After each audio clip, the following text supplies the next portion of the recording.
Good night. It's Monday again, or at least I think it is. I think I called Friday night Monday until we got that straightened out. But anyway, we're back. This is Rusty. This is the Stunthangar Hangouts live every Monday and Friday night, where we sit around for a couple of hours and talk about aero modeling, control line, um, or even boat modeling or plastic static modeling, anything you want to talk about that involves tools, actually. So come on in, visit with us, and we'll hang out for a while. I don't have a lot to talk about, as was the case on Friday. I still hadn't been out to the shop, still limping around here, so we're going to let that clear up completely before I go and aggravate it again. And so meanwhile, I'm just drinking coffee and talking to people on the computer. Looks like we got 3 viewers gathering with us already. So the link, if you want to join me in the live chat, is of course on the chat box next to the YouTube video on the Stunthangar channel. And if you're a member of, or if you subscribe to the Stunthangar channel, you got a link in your notification bell up at the top right on your own channel. And also in the usual place on the stunthangar.com forums and the live streaming at the bench thread. Any of those places will supply you with the link to come in here with us live. And if you have a telephone or a pad, I know it's true with iPad anyway, you have to have the Google Hangouts app downloaded and running with a computer. Just Google Hangouts, and must be active. And if you've got a Gmail address, which most people do nowadays, then you should be able to click right in. So until somebody clicks in, I'll just sit here and talk for a while. And we're down to 1 viewer now. I must not be very interesting yet. I better take a couple more shots of coffee. But we have had a couple of good shows lately. We got some new guys that have shown up. Not new to anybody that hangs around Stunthangar, but for our video chats, we've had a couple of people come in. I think CL guy who posts all of Wendy Ertnowski's videos on his website, on his YouTube site, that is, has been coming in and visiting with us. And we have one of my buddies from another forum, coxenginesforums.com. David has been coming to visit us, and he brings a lot of knowledge about airplanes, both full size and models, and anything else mechanical. So we got some authoritative answers to questions a lot of people ask, and that's always nice, because when we don't, I try to qualify it by saying this is only what I think or what I've tried or done by experience. But I like to have people in here that actually know the answers for fact. And it looks like Jamie's joining us. Hey, bud, what's going on? Oh, nothing. Nothing here either. I was just sitting here trying to fill the dead air until somebody came in and visited with me. Looks like we got about 3 YouTube viewers, but nobody's posted anything yet. I'll be right back, Russ. Okay. And that was Jamie Holford, one of our regular visitors in his workshop. He just finished flying and winning his first contest last weekend. That would be, last weekend, not this past, but he flew the beginner pattern and got first place. So pretty cool. And we had another flying advanced at another contest, the Golden State Stunt Championships in California. Charles got 3rd place in advanced, and he drops in here with us. And we had a couple of good nights last week talking about the contests and how everything went, and talking about flying and building. And I've got a Cardinal on the table out back waiting for me to get to it. Hopefully it's still okay out there. I don't have much environmental control in the shop, so the weather's been fairly stable, so hopefully it's not out there warping, patiently waiting for me to get back on it and start building again. That'll probably be the plane I'm flying this coming spring.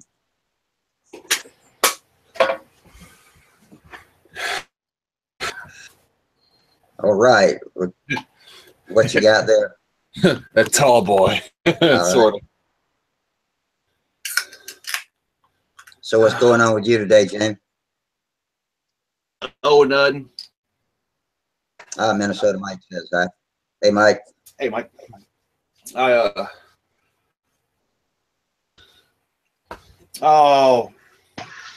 Okay. I can't either, so don't feel bad. Hey, Trying to Gerald. make a decision whether to travel 4 hours for a contest this weekend or not. How far did you have to go for the one last weekend? An hour. Oh, well, yeah, 4 hours is a long way to go. Yeah, but I mean, them boys, they drive down here, they support us, so we usually go up there and we support them. To it, I think I'll be the only beginner. And to me, that's kind of like, you know, like cheating. You know? I'm like kissing your sister, huh? Yeah, I mean, yeah, I went first, but it's like, you know, but yeah, I mean, it's nice flying, you know, all the other good stuff. Hey, there's no asterisk in it in the official records, AMA records, that say Jamie didn't have to beat anybody. Believe me, I've taken some trophies home that probably weren't as legitimate as others, you know, because I didn't feel like I was flying against anybody that, you know, really was good. But I flew. Nobody that didn't fly gets a trophy. You know what I mean? Yeah. Yeah, that is. I mean, that is the truth. What's up, Gerald? Oh, I've just been working away on my making the Mustang. Working on that, trying to get ready. We've got our stunt contest in a few weeks, and gradually getting along. Working on the bottom little radiator to go on it. You think so? Oh, yeah. It's slow. Now that's the intake for the supercharger too, isn't it? Yeah, that's right. Yeah. So and then just when trying to they're have on it look vaguely. and then when they're on the ground taxi and you see a gate on the back of it open up, I'm assuming that's a waste gate, so it's not pushing supercharged air into the engine while it's taxiing. Is that what it's for? I presume. I've seen a Mustang fly in real life, but I didn't observe it that closely, sorry, and I haven't really researched it that well. But I've got my old profile 60 size Mustang, and I wanted to make a replacement for it.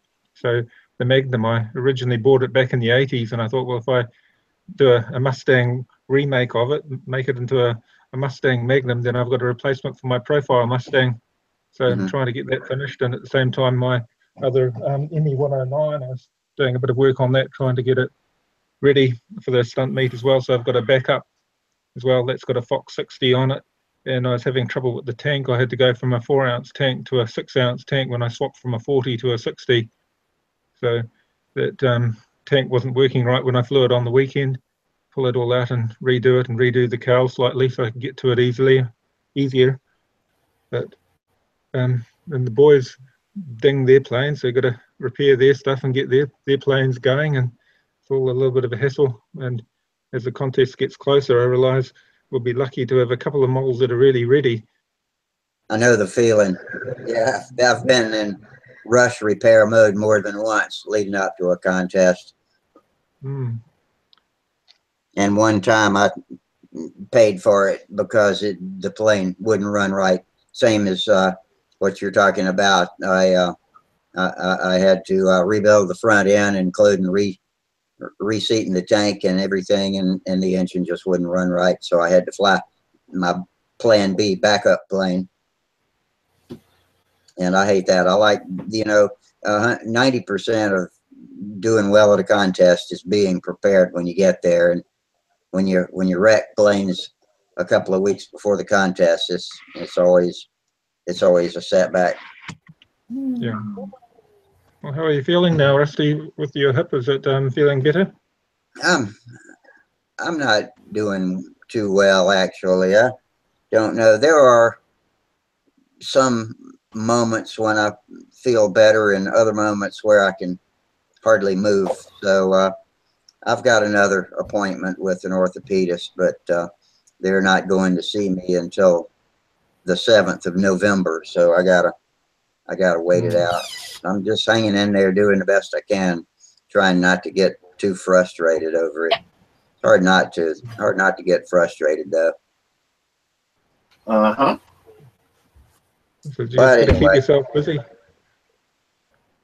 what'd you say? And if you can keep yourself busy, it takes your mind off those sorts of things that you can't does. control. It does. It's hard to be busy when you can't stand up though. I can stand up to take the walker and go somewhere like the kitchen, but I can't get out to the workshop, and so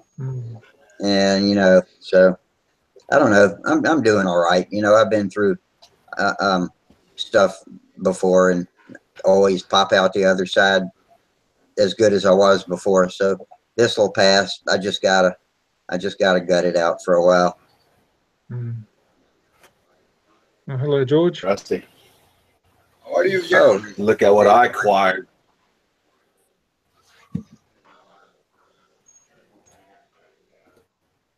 We probably. Oh, what you got there? Oh. OS 40. Oh, 40. FP 40. Looks like a brand new box. Oh, well, some people do get lucky. Yeah. I am one that gets lucky and find deals and, nice, shiny engines. Oh, man, isn't that pretty? Oh, that looks nice. Yeah. All set up, ready to go. Are you going to It still needs to be broken in, but. Do those come with extra Venturis? It came with one Venturi, and just by judging it, just by looking at it, it looks like the extra one might be a little bit smaller. Not quite certain, but it did come. I'm gonna assume these are for the head. Yeah. Yeah. Yeah, that's definitely for the head, but you probably. Yeah, I mean they're like probably don't be adding those to it though. But I think. Nah. I definitely put the smaller Venturi on it. Yeah, definitely. It looks like it just by looking at. I haven't taken out the pack, which I can do that now. This engine was never taken out of the plastic until I got it Saturday. And I traded a buddy of mine in my plastic model club 5 Star Trek kits for this engine. Oh, that's good going. Yeah, from looking at it, it looks to be a tad smaller, not much if it is smaller. You probably find that, well, James, you'll probably find that one's a 5mm or 5.5 and the other's like a 6mm. There'll only be a small difference, but the smaller one, like Rusty says, is the one to go for. Because I got a 6mm that I had bought forever ago. But yeah, 5 Star Trek kits and a Airfix 124 scale Hurricane kit. So in other words, these were the Star Trek kits wasn't even complete. They were missing parts. What kind of Star Trek kit? So what was it? The Star Trek kit? A Romulan thing, some other kind of thing. I think a Battlestar Galactica thing. I have no idea. If it was Star Wars, I could tell you. Star Trek, I know jack shit about. I think it was a good deal, good trade. It certainly got its Also, enthusiasts. where is it at? Where is it at? Where is it at? I don't know where it's at. I had it. I lost it. Here it is. He included this 3-blade 10x7 master air screw prop. Oh, okay. Well, that's a good mid-sized prop. You could run that on. 10x7? You could probably run that on the FP40. I don't know about a 7 pitch though, but master air screws are said to be their pitch is said to be overestimated. So it might be more like a 5-inch or a 6-inch pitch rather than what they label it as a 7. So that might be good. And that would make sense. Nice shiny old muffler. Mm-hmm. Oh, but, that came with the FP. Let me see that muffler again. It is a 762 muffler. Oh yeah, that's the original Stunt muffler. Yeah. Yeah, they've got a very small. It looks like it might have a baffle in it. Maybe. I don't know how you tell, but I don't either. It's got a chrome ring around the joint, and mine don't seem to have that, but mine are all old and blackened, so I can't really tell. But if I look at it, I think there is a baffle around it. Hell, though, I'll be honest, I'm not quite certain. It'll take somebody who actually knows mufflers. Yeah. I don't know what I'm looking for, in other words. James, if it's got a, if you do a search on Stunthangar, there's a lot of information on the 762 muffler. They say the outlet's quite small. A lot of people cut the stinger off. They cut the whole thing off. I've done that before too.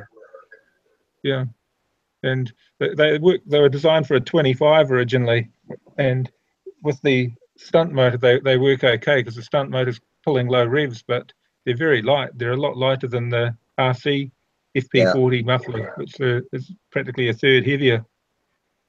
So they're a popular muffler. Got a little template to marking out the bolt pattern. Oh, that's convenient.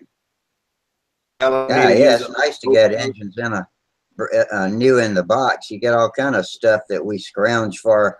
Us old eBay buyers scrounge for. They got some stuff in Asian I don't even know. You can't read Asian, huh? No, from what I'm gathering, it says don't eat the cat. A balancer thing. Please note this engine is not supplied with any tools, which is obvious. And I mean, what else we got here? We got all kind of goodies. I got the entire for the 35 FP, 40 FP. That's convenient. You can never have enough OS stick. No, and I mean, I might just put this on the wall. How about this? The full OS will line up. Oh, wow. All right. Back in the days when they did more than 5 motors. Yeah. Yeah. Is a 35 FP any good? It's absolutely great. Yeah, I love the 35 FP. They got somebody with one online for like 25 or 30 bucks.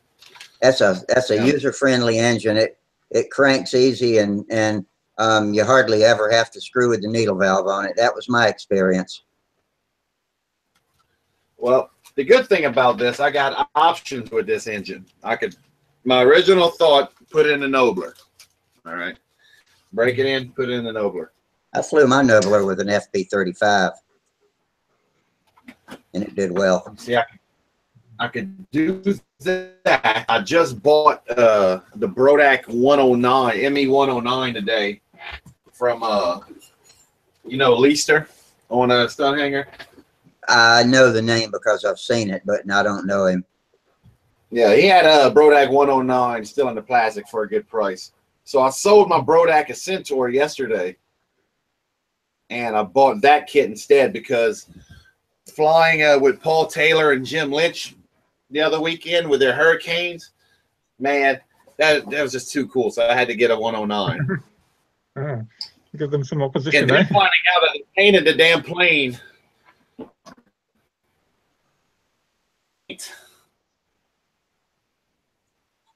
Yeah. Little bottles of acrylic model paint, classic model paint. So that opens up options there for a paint scheme I could use my airbrush on. Yep. Acrylic, is that like enamel? I wonder. There's enamel and there's acrylic. This is acrylic. Okay. Yeah. Yeah. They do like an acrylic enamel too. The Tamiya paint. That's what the stuff like Rust-Oleum is, acrylic enamel, I think. Yeah, I've used it on some of our planes as well. As long as you put a fuel proofer on it, it'll last a long time. I normally put a bit of clear automotive over any of the acrylic enamels, because if you've got nitro in the fuel, it normally takes it off after a while. Mm-hmm.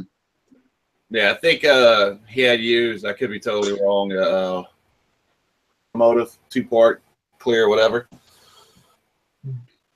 Well, I got oodles of model paint from my plastic modeling stuff, and I could 109 Battle of Britain or something. Yeah, I've got a bunch of those little glass bottles of the Testors paint, but I don't know what kind of paint it is, but I know it didn't like the clear. I tried spraying over it one time. I sprayed luster coat, and it just killed it. Yeah, it's probably these right here, Rusty. That's it. Yeah. Enamel.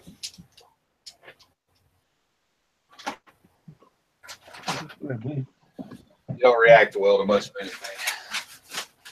They're good for models. I mean, they're decent for painting little models, but man, I rearranged my model room yesterday, and I started a Comet Fokker D7. 12-inch wingspan. Eat your heart out. Is that a biplane? Is it a Sterling? It's where's the box? Yeah, here it is. Yep, a rubber model. Oh, that's neat. Yeah. Yep. I want to do free flight stuff as well. Yeah, that's a lot of fun. It's I got like. Oh, you could probably fly that size model indoors too. Free flight indoor with a model that's span. Yeah, if it's lined up and trim it right. I've never done free flight, since I was a kid with them little cheap Gillo models, but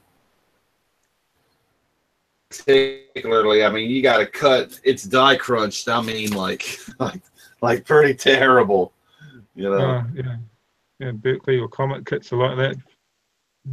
Consolidated yeah. ones. So all I'm going to do with this, I'm going to build this and just hang it up on the ceiling. I got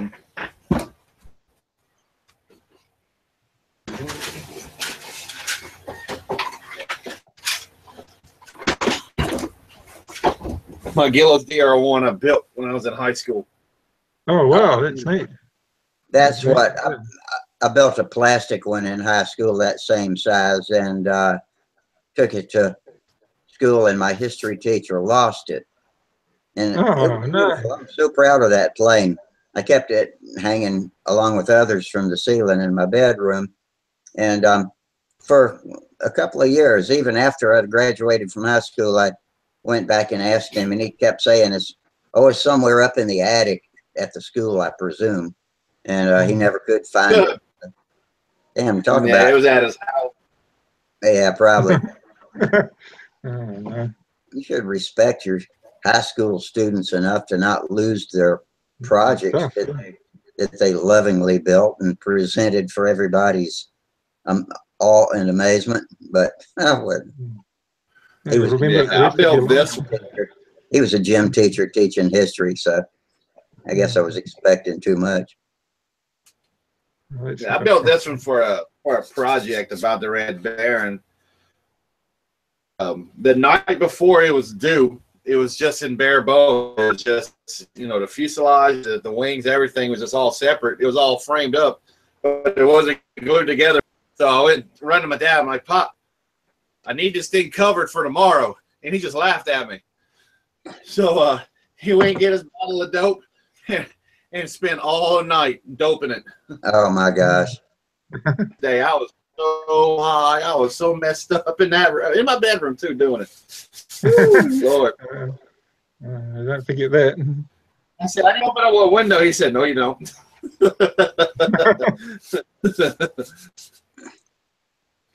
My day, I didn't have no windows. Suck it up. Yeah. Well, that was still a hell of a good dad to go to all that trouble to bail your ass out. Well, it's been at his house the last 7 years. He finally brung it to me a couple of weeks ago. Oh, okay.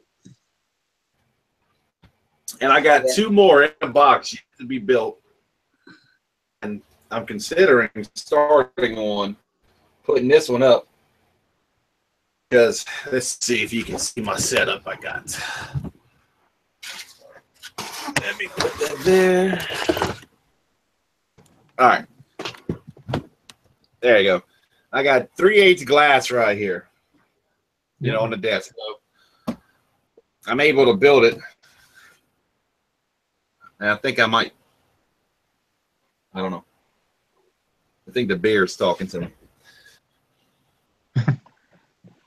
Oh, it looks good. That sort of model is easy to build in a small space, and I used to take a little table like that and I'd put it in front of the TV and watch TV while I was building rubber models. That was one of the things I did when I was young. I'd do that with my plastic models. I'd take out a little bench and have it resting on my knees, and I'd be building my models in front of the TV in the evening. I used to do that with a little bulletin board with the Gillows models. Just pin in the corners on a big bulletin board and just build the wing and whatnot and be all warped and crooked. Every time there's a thread about building a wing on Stunthangar, one of the old guys pops up and says he built his wings he always built his wings in his lap. You know, somebody will be asking about jigs and that sort of thing, and somebody says, I just built mine in my lap, and they always came out straight. I don't know if I believe all that or not. Well, I've got a little board here. It's very rigid. It's got wood underneath it to stabilize it, and then and it's quite good. It's a handy size for a small model like that. You can put it on your lap and do it in front of the TV. And often when the kids are wanting to do something in the kitchen, I'll take a little board out like that. And another one that's quite good. Building boards ideal for cutting. It's a plastic cutting board that I nicked from my wife. She said it's too big for me. It takes up too much space. Ideal for cutting in the kitchen. I've got a couple like that out on the top. They're handy. They're handy. Little portable cutting boards to work on. Yeah. But it's just because often my wife gets annoyed. She said you go and hide away in the modelling room, but if you come out and do something in front of the TV, you can watch something with the rest of us. So I try and be sociable at times and drag it in front of the TV with me. I have to concentrate too much when I'm building. I stop and think and scratch my head and build a little, and have to stop and think and go look at the plans and come back. So I don't know how well I would do trying to be sociable and build a model at the same time. Yeah, sometimes it's very slow, but I started my Acromaster in the living room.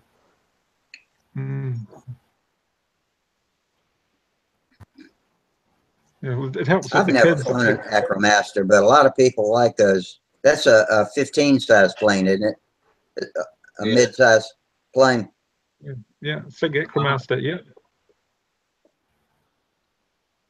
Everybody used to build cheap too.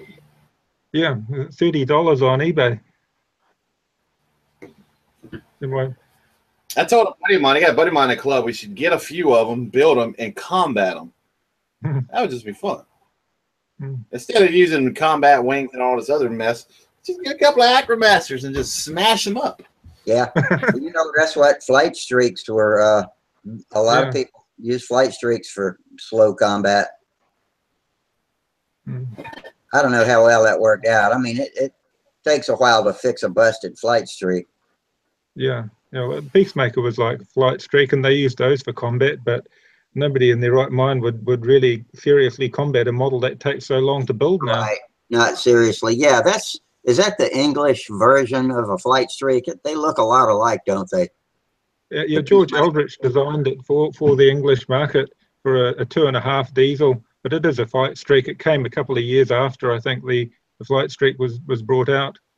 And then he did the built-up Peacemaker as well, that Top Flight kitted, but they did a molded fuselage for the American version of the Peacemaker. The American version of the Peacemaker was a little bit bigger, so you could put a 19 or 35 on it, and it had a 42-inch span, whereas the English Peacemaker was 36-inch span. It was basically 3 foot, so it would fly with a 15 on it. The Oliver Tigers were their favourite Peacemaker engine. Yeah, my brother's built a flight streak and little flight streaks. They had a guy at the contest a couple of weeks ago had the it was a half-A flight streak, but it was the one with the built-up wings, $10 a kit, the original Top Flight box. Oh, the old, that's great. and I didn't get none of them. He had like 2 or 3 of them, and he had a box with the half-A Viper supposedly had 3 kits in one box, but it was all taped up, and I wasn't about to pay $30 for a box of kits that could be half there, you know. No telling what was in there. Yeah. But I should have took advantage of the little flight streaks, though. I kind of regret that. Yeah, one of my early built-up planes was a half-A baby flight streak, and I've still got it. That's one of the best flying half-A planes ever, and it was before I ever even knew that there were such things as the bigger planes, you know, the 35 size planes and all. And that flight streak was the first plane that baby flight streak was the first plane I ever flew that felt like I was flying a real airplane. I mean, you know, a serious, properly built airplane, because I'd built lots of slab winged Stuntman 23 and that kind of thing, and Black Hawk kits and stuff. But that was one of the first ones with a built up wing. And I realized then how well a plane could fly, and started getting a little bit more serious about learning about how to build straight, true, and good flying planes. So that flight streak was an awakening when I built it. See, like, I need to finish this thing. It's a little junior lightning streak. Yeah. That looks nice. I got another one. That's a SIG. I mean, this thing got. This is the Brodeck. This is when Brodeck had these for like $30. Like last year, and I only bought like one of them. But I mean, I need to just build it, finish, fly it, and crash it. That's what I need to do. It wouldn't take a whole much. Finish the push rod, put the flaps on, cover it, paint it, fly it, crash it. You know. George, How are you? good, thanks. Have you been doing much flying? I can't fly this weekend because a lot of rain over here. I was building now and finishing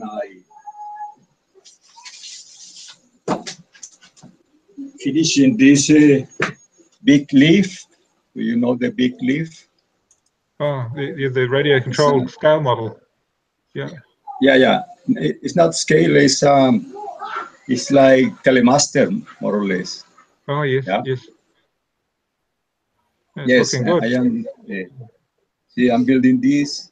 I also, when build these planes, I put dope, a little dope, 50% with the illusion, and painting everything with dope, and then I sand the plane.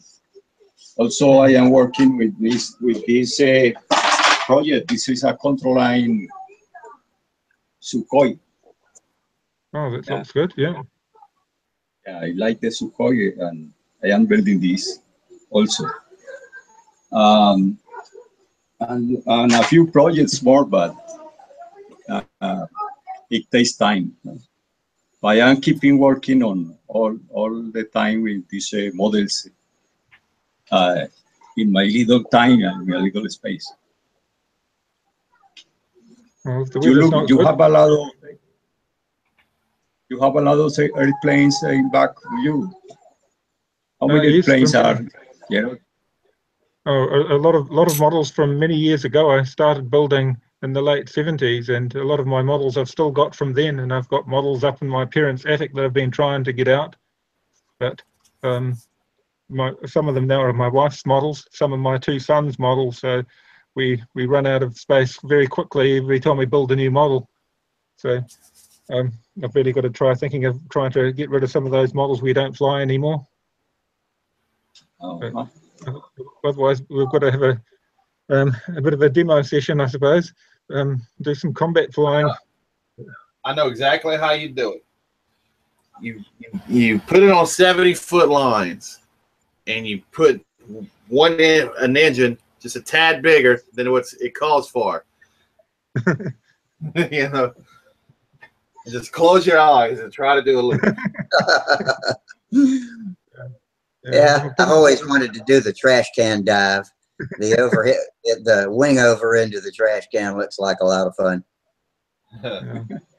My problem is I'm too sentimental. I want to hold on to every old model, every old motor. My wife says, just have a big bonfire and chuck them on the bonfire. Get rid of those old models that you've had your use out of. Yeah, it's like, it's easy for you to say. I know one time the guy on Stunthangar named Garf, he has a control line website, but it's not very busy, and he's actually a moderator with Stunthangar. But he did a video of him doing exactly that, going out into the backyard with a pile of old planes that he'd taken the engines and tanks off of, and just tossing them on the fire and burning them up. And I'm just shrieking to myself, stop, please. Yeah, no, it's painful. But I know a lot of the combat flyers, it comes to the end of the day and they just trash can all these models. But Yeah, the stunt flyers are a bit different. Often they try to rehome a model that they really like that they don't have room for. We've got a really nice scale model hanging in our lounge from a famous stunt flyer. He was an English stunt flyer. He came out to live in New Zealand, and he gave us a de Havilland Dragon Rapide. And it's a beautiful model. We've got it hanging in the lounge because he just didn't have room for it anymore. But yeah, they have a sentimental value, and all those hours of work tied up in them. that's right. So many hours, blood, sweat, and tears put into it. And I've got a few models, different ones that were handed on to me by older modelers, and when they've passed away, I've kept them as a memory of those modelers too. There's a few like that I've got here. But yeah, it's the memories that go with them as well. The different contests you flew them in, or just what you did with them. And it's like I've got the black wing from my Genesis in the background over there, and that was one I only ever entered it in one contest and demolished it. And I keep thinking, I'll rebuild it, I'll repair it. But,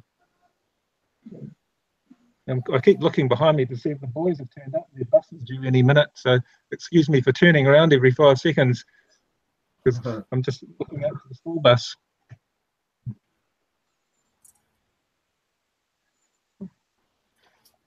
So, sorry, James, what are you saying? This little D7 right here I'm working on. I think I'm going to put it in my unfinished shelf here to work on another day. And I'm going to grab something else to work on.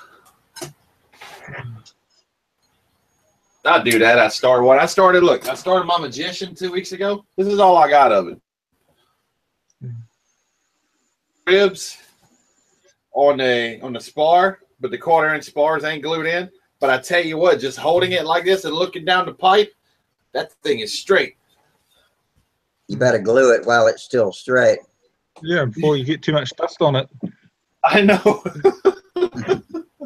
That's the thing. I was all gung ho for it, It's like my motivation just went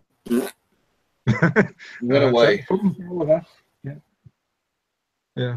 Yeah, the thing I notice is if I don't get it glued together, it starts collecting dust, and then the balsa starts to dry out and age. At least if you cover them, you get them up to the point where they're covered. It protects them from a lot of the dust anyway. Yeah.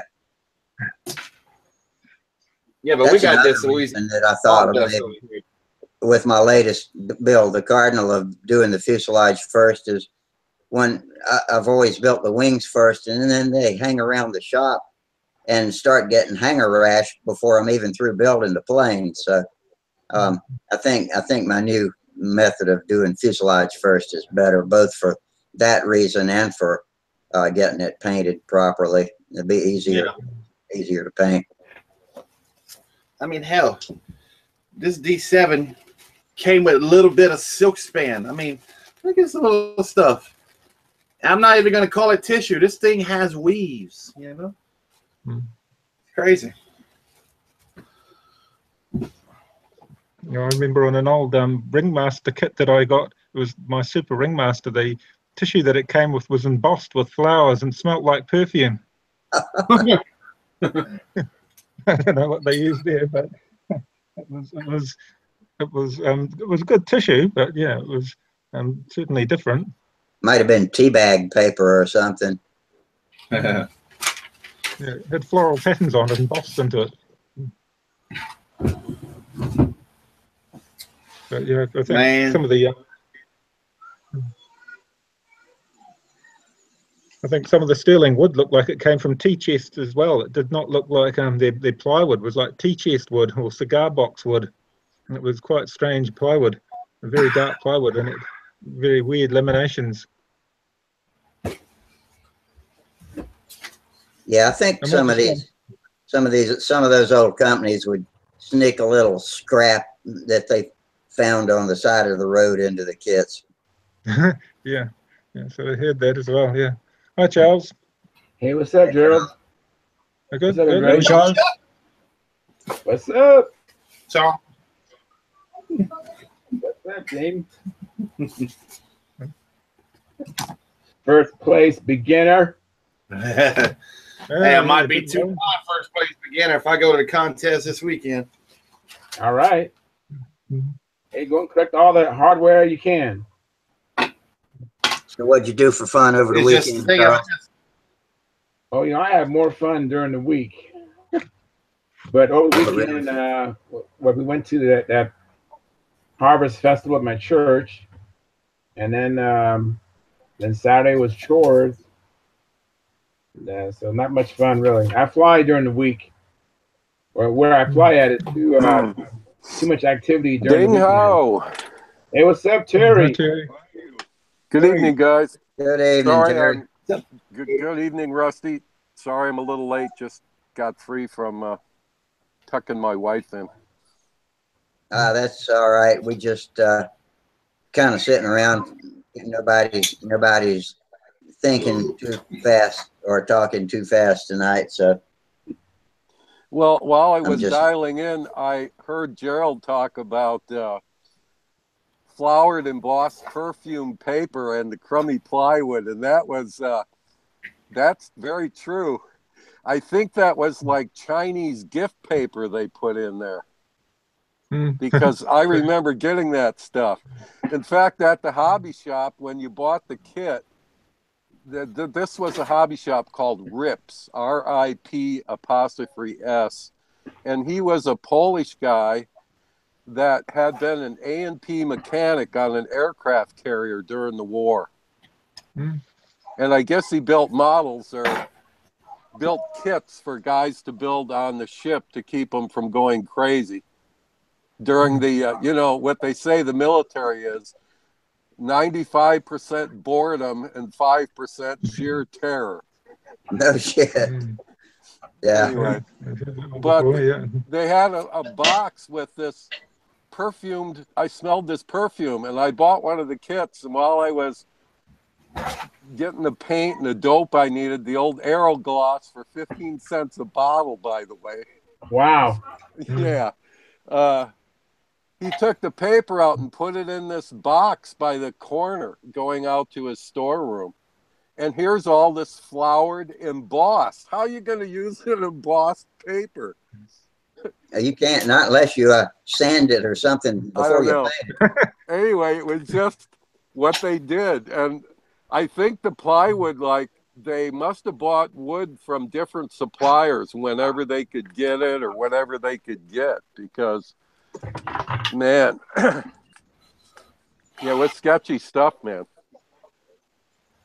Yeah, well, you know, I mentioned before the old rumor about Sterling is that they were right near a life preserver manufacturer, and back then they used balsa wood for life preservers, and they give the Sterling factory all the stuff that was too heavy to be life preservers. Well, the life preserver factory was there before Sterling, and Sterling kind of saw the opportunity and moved in next door. Seriously. You know, I've got this book that I picked up just recently at a used bookstore, and I'll bring it on Friday and let you know, because I'm just going through it. But it's a British book, and it's the history of aero modeling, and there's stories in there of Carl Goldberg, and of course it kind of ends with Dave Platt, who is one of England's, I would say, superior modelers. You know, and he did like all the models for Battle of Britain, and you know, that was RC in the early days. You know, but anyway, be back in a minute. Very interesting book. But they were a life preserver manufacturer. Wow! And they shaved these blocks down to fit in whatever the sleeves were made out of, canvas, I guess. Yeah. And it's crazy, but that's how it got started. Well, I'm glad to know this story I've been telling and not ever really sure about turns out to be true. So. Well, you know, I remember you telling it, and that was before I could get on live. And then when I found the book and I saw it, I thought, well, he's right on with his information, because that's exactly. I just had the timeline mixed up. I didn't know the life preserver factory came before the airplane. Yeah, it's kind of funny because, you know, they had all those thin scraps laying around, boxes of them, and people in the winter would come and burn them. But if you've ever burned balsa wood, it's, you know, it burns, but it's not very efficient. Not a lot of energy in it. No. I know it burns fast one time because I tried to shrink. I tried to shrink the heat shrink over my lead outs at the bell crank and set the number 2 rib on fire.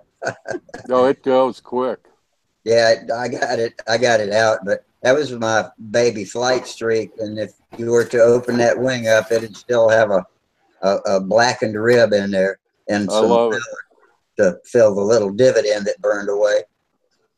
I'm glad I was quick getting it put out. Well, those early Goldberg, the Cloudbuster especially, the 049 free flight models, but you use like a TD 049 with an internal tank, and they had the mechanical timers and stuff. A lot of us didn't have the money for the mechanical timer, so we went on measured fuel, and we had those DDT fuses on the tail that would burn through a little rubber band or a piece of thread that would allow the rubber band to kick the rudder over to the right and the elevator up, and it would put it into a turn. Well, mine kept flying away, and my friend says, I think it's smoking. It caught the wood on fire, and it kind of burned like a punk. But when it hit the tissue with all that dope, then it flamed up. Fortunately, it was early in the summer, and the corn was only, I don't know, about 1.5 feet tall and real green, because we found it. And I was able to, use the motor again in the tank. But the plane burned up quick. Oh, I always hope if one of my planes ever bursts into flames, it'll be in a flight and somebody will get it on video. Yeah, we had nothing. We had Super 8 and my dad stood there and we ran after it. And I said, my dad, God bless him, had the camera in his hand. I said, did you get it, Dad? He says, I stopped filming when a problem occurred. I go, that's when you should have filmed. Yeah. Yeah, anyway, it's all good. I've got a friend converting over a lot of the Super 8 and 8mm stuff over to DVD. Oh, very cool. So I'll be able to bore you guys with a lot of screen sharing. How do you convert Super 8 to a DVD? Besides, he's got a machine. I've seen it, and it's he purchased. It's all plug and play stuff, Sparky. Excuse me, Rusty. But it takes pretty much a dedicated desktop computer and some editing files, because he converts all the files over to like I'm probably saying it wrong, to like PDF is the still format, but whatever the video format is of PDF, it's the same thing. yeah. And once it's put into digital format, then they've got it. Then there's all kinds of different software and tricks depending on if it's I have a lot of stuff that's regular 8, and then I have some stuff that's Super 8. Yeah. And he told me, so in other words, it's just like an optical reader that you yeah, oh yeah, through. Yeah. Yep. Okay. Yep. Yeah, it's a little camera that looks at the film as it goes by, and it doesn't do it at 16 frames a second. It's at more like 9. Yeah, I would think you would have to run it slower to get any good resolution. Yeah, and in fact, I think you can run it slower, but he said, you're not going to gain anything. And he's a friend of mine, and I do stuff for him and so on. But it does take time. But once he sets it up, fortunately, a lot of our Super 8 stuff is spliced together on big reels, so it makes it easy. Yeah. But what's neat about it is that you can go back and go with him and make comments during the video, and he'd like you to come 2 or 3 times. And I said, really? He said, yeah, I want you to see it once. We'll make some comments. And he said, and then go home and sleep on it. Then come back in a couple days and we'll look at it again and make some more comments. Yeah. Well, this happened. And when I went back the 3rd time, he said, let me show you what we've got. And man, I was just blown away. Well, you'll see. Showing is better than telling. So when they come out, I'll just, believe me, I won't flood you guys with it. But hey, Charles, can you share that backlash hydroplane video I sent you with Stunthangar? I've never had any success sharing videos. I've only seen videos that Jamie has shared. When I try to do a video, it's just a black screen. Oh yeah, okay. I don't know what I'm doing wrong. Well, I'll be able to do it shortly, but my computer's back, but it's still boxed up because there's no reason to set it up here if I'm moving. So yeah, I don't know how to show videos. I don't know how Jamie does it. I haven't done it. That's a good job. But I'll try it sometime and see if there's anything I can tell you that you might be missing. All right. I'm not gonna mess with it right now, but one of these Charles, nights. Go ahead and forward it to Rusty and let him have a look at it, and Gerald as well. Like his boys would like it, I'm sure. You sent it today, or when did you send it?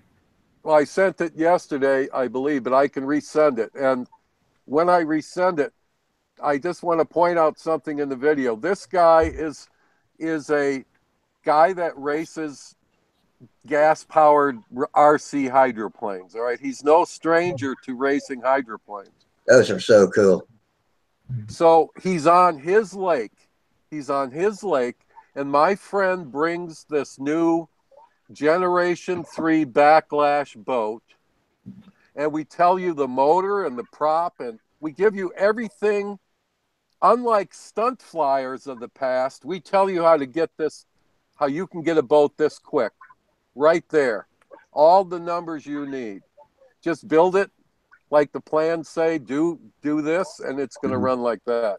When this guy gets his second lap in, and this is his home lake, he has to get out of it because he almost runs out of lake. He barely makes the turn. The boat's so quick, and he's on his own lake. It'll be neat to watch. It's like, he's at the end of the lake. I'll just pull out for now because I'll see to our boys and I'll come back after if I get a chance. But I'll just say goodbye for now. Okay, very good. I'll go and see the boys, get some afternoon tea, and I might catch you later. Bye. All right, sounds good. Very good. Yeah, Terry, I'm looking at my. I just kind of did a email search with your name. Let me get off and I'll resend it to you right now. And I'm just seeing. I don't see that. I see the flyby with the Nobler, and how to fly the P-51. Yeah.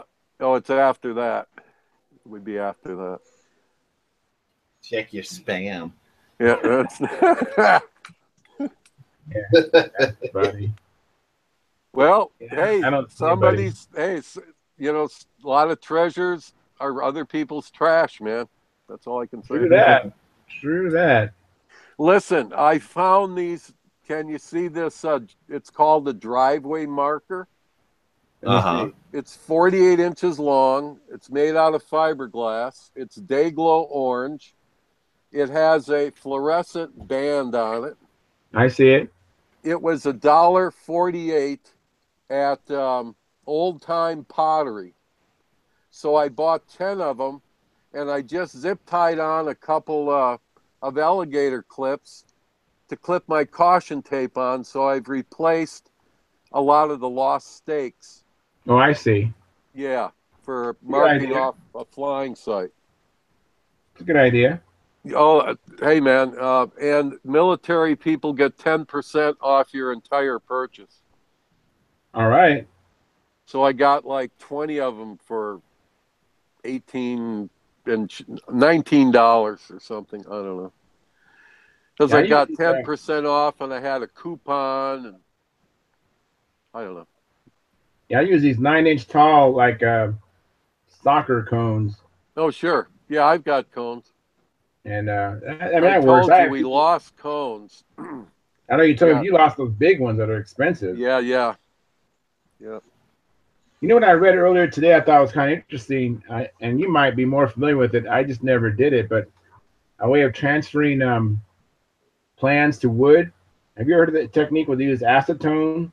And let it bleed through. Wet the wood with acetone. Yep. And then you put the plans on top of it, and you press down against it, and then the ink transfers. Yeah, the ink transfers to the wood, and then you have a printed wood. Yeah. Yep. Have you ever heard of that, Rusty or James? No, the only thing I ever heard of is like on my Ringmaster 645. It comes with a third sheet of plans that's say like if you have a set of parts that are 3/32 or 1/16 or whatever, it'll be in the full size sheet. You just cut it out and glue it to the plans and then cut it out from there. Yeah, that's what I've done. But the transfer sounds pretty cool too. This transfer method.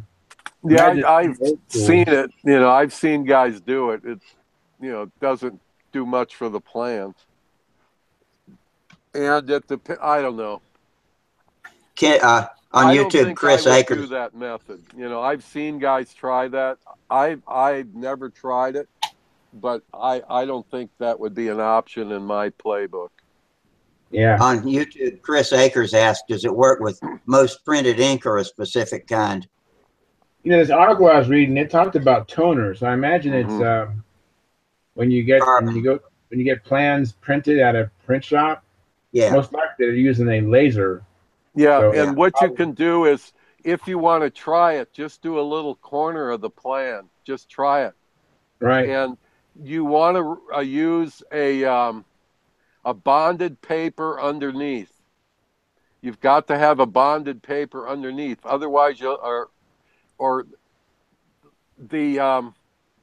See, a lot of guys will say to transfer directly to the wood, but the wood is too porous. You don't really get a great transfer.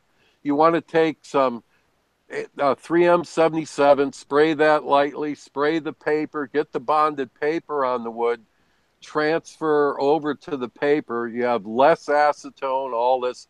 You get one of those little rollers, but you want the rubber roller, the soft one, for, it might be for decoupage work, but you get it at the art store and roll it out, and you'll get a transfer.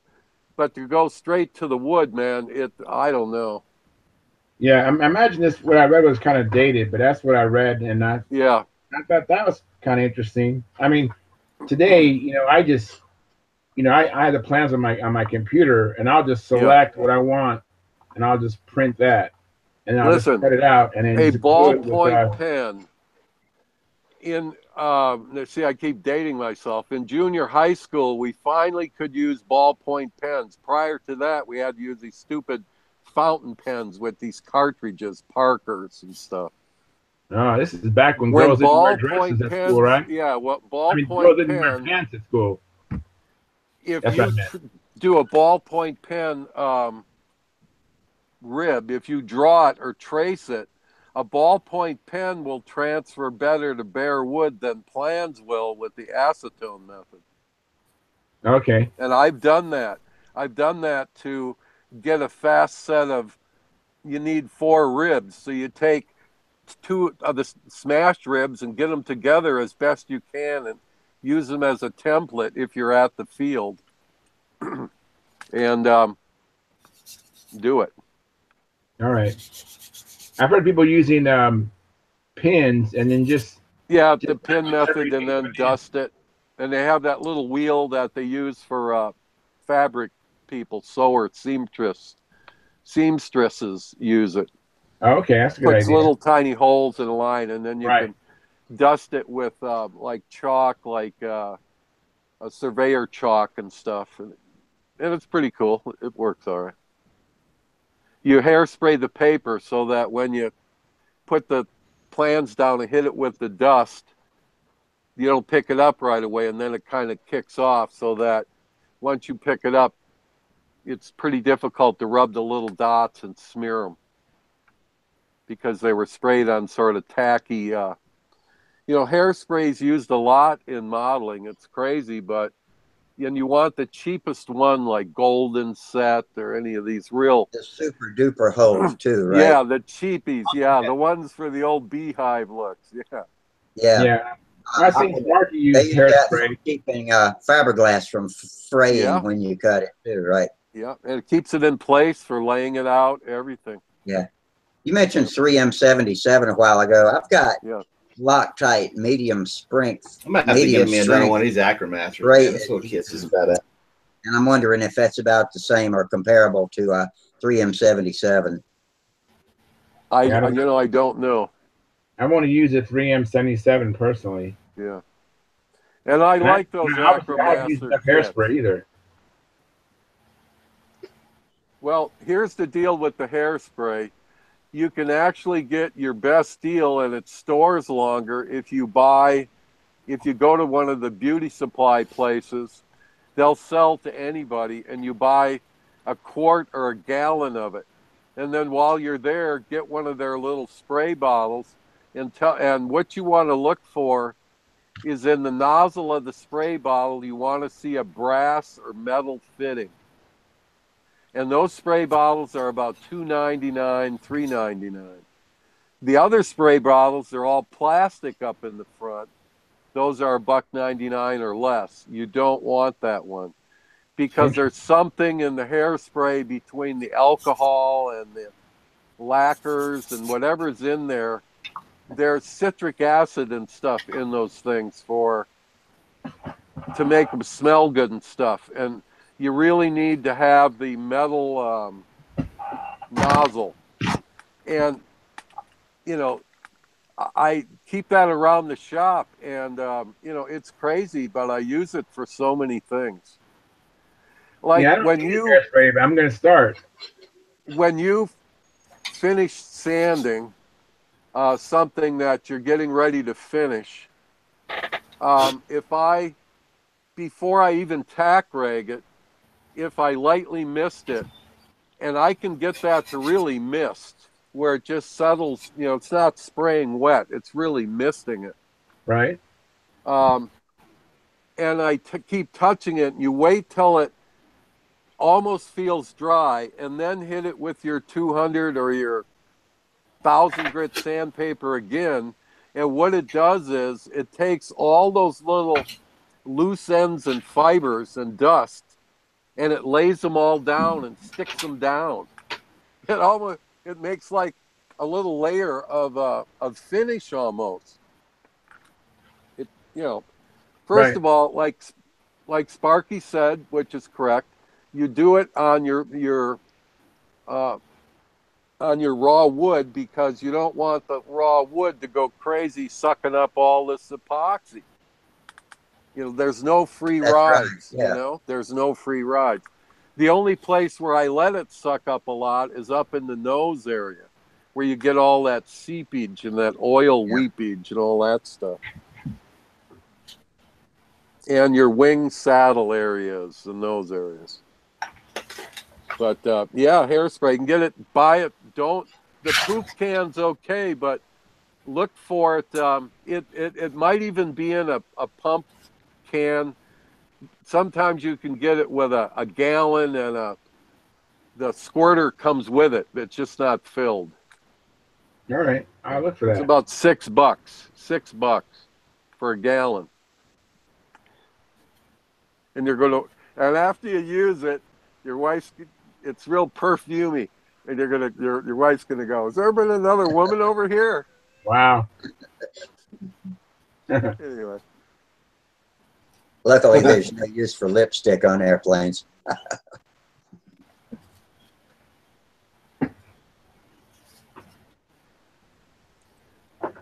Well, I'll tell you, there's little things out there that really work. I mean, I had a guy today bring over for the group maybe 125 ball socket joints. And wow. I oiled them with that brain oil. Yes. And once you do it, I don't think you ever have to do it again, because it somehow it bonds with that black nylon or even the white nylon. And it coats the metal somehow. You know, it's very, it's Teflon and silicone something. But it really loosens up the old ball joints. And from what I can tell you on my boats, I used to, on my boats where there's a heck of a lot more vibration than a control line plane. Right. The boat used to handle better when the controls would kind of break in. But basically the controls were already wearing out. You know? Because after one season, I'd check the stuff out and I'd find one of those little, even the Rocket Cities, which are, you know, I don't even know if Rocket City is making their stuff anymore. Now, I think Tom Morris has a supply of those. Oh, yeah. You know, when I call Tom Morris, I've got to get on his site. I beg total ignorance, Tom, if you're listening, I haven't been to your site. I need to come look. Yeah, he has a lot of neat stuff. That guy and also Jim Lee, those two guys have some neat stuff for building. Is that Lee Machining? What's Lee's website, or does he have one? Yeah, he has a website. Yeah, I think it's Lee Machine Shop. I don't know if you can shop on it, but you can look at it. Okay. Yeah, he has a catalog on his website. And then you can actually go ahead and pay for it, and then he'll email you back to confirm your order, and then email you again when he puts it together. Wow! And then you actually pay the actual shipping. He doesn't. Yeah, this is from Jim Lee. Yeah, he doesn't. Got it at the content before last. Let's see. Wow. Hang on, let me see what you got there. What you got there? Just a 440 ball wrench. Oh man, yeah. I want to get a whole set. I'd like to have 2 of each of several of those. Boy, I'll tell you. No, it's funny. Joe Gilbert said the same thing. I'm looking at the shorter one. He was like, you need to buy one of everything. It's like, don't buy the short one. Get a long one. You ain't stupid. So I bought the long one. Hey, so how long have you had that? About a week and a half. Okay. You know, I've been buying these Bondus. What do you call them? Bondus ones. It's like I have some really small ones on my Strega, and they just wear out. And I think the screws are harder than the driver. And so I'm bad driver. This one's got the little ball on it. Yeah. Those other ones, Charles, wear out, man. They wear out. My Harbor Freight T-handle ones wear out. My 440 one's gotten so short it won't even go all the way in its little holder rack anymore. From you cutting it? Yeah, I mean that was like those grinder every time I handles. Yeah, I'm grinding those all the time.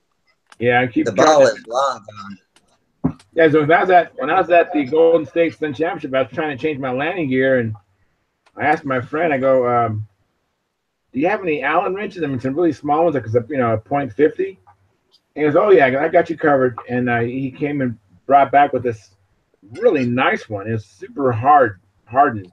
And he goes, yeah. So I got sick and tired of those Bondus ones or any other ones I kept buying. It kept rounding off and softening up, and this one is super hard. It just will not wear out. So I'm looking forward to getting some of those.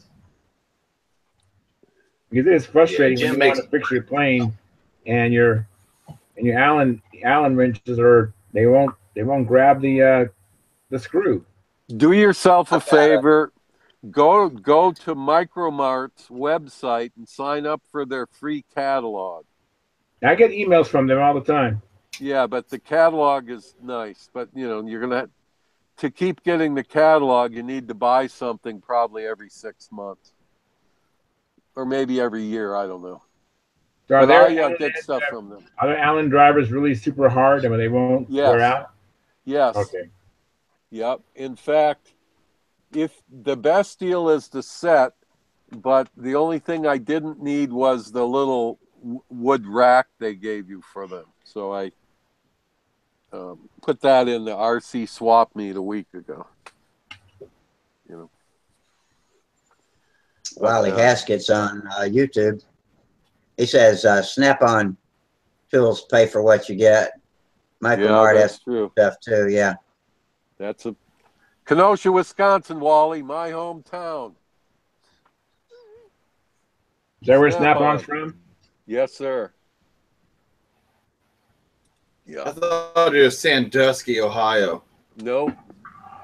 Snap-on, and now their world headquarters is moved to Milwaukee, but it started in the first plants in Kenosha.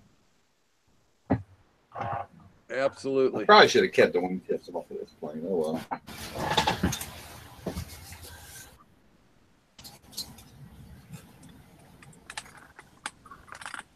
Let's see the wing ones.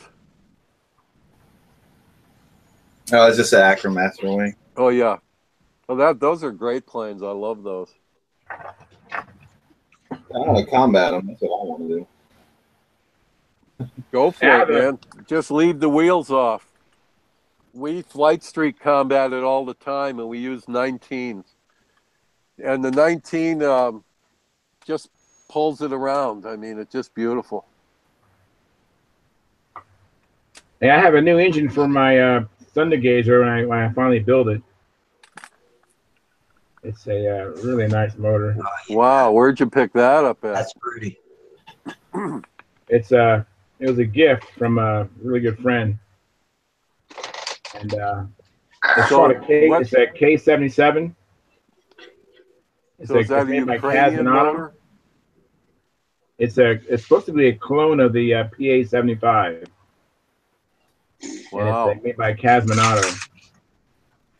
Oh, out of Japan, right? I'll step away for a second. I'll be right back. So what would one of those run? Does it come with that pipe and the twin stingers? I believe so. This is a single stinger. No, I'm sorry. It was my brain making me see double then. Yeah, just a single stinger. I mean, I don't know. I know they're not cheap. But what, $500, $600? I don't know exactly what they are, but they're probably in that neighborhood. Does he have a website? Yeah, Cosmonauto's a website. If you just Google Cosmonato, and then your translator will come up, and then you can click on the translator, and then it'll translate it from Japanese to English. Okay. But yes, I'm thinking about putting this in my Thunder Gazer. Oh yeah.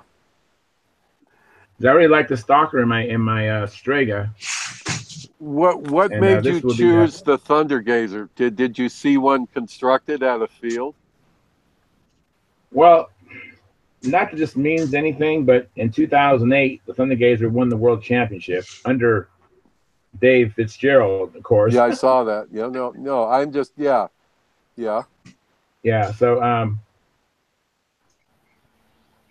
yeah, well, after I won intermediate, this friend of mine had we was talking, and he was telling me, he goes, Charles, I'd really like to see you in a bigger plane. I think I won it with a top flight score, and yeah, definitely need a bigger plane and a better plane. And he goes, Yeah. what plane would you like? And I said, well, if I could pick my own plane, I would like an Impact, Paul Walker Impact. And he basically said, well, I have this plane that I'm not going to build, and I'm not going to fly anymore because he has a condition in his eye with his retina. And so he basically said, you know what, I do have Thunder Gazer, and I think that would be a good plane for you to build. So that's how I came into the Thunder Gazer. But it's time for me to get going on that plane because even though it's possible to win without appearance points, well, no, but you're just shooting yourself in the foot. And yeah, do you know what, Charles? I'm going to tell you something.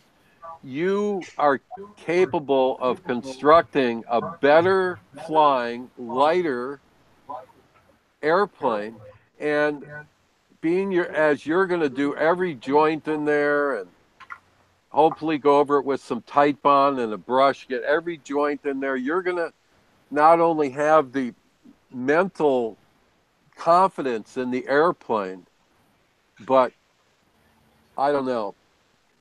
I think they're in a lot of things like musical instruments. People pay millions of dollars for Stradivarius violins, and it's because of the love of the craftsmanship that went into these. Right. Now,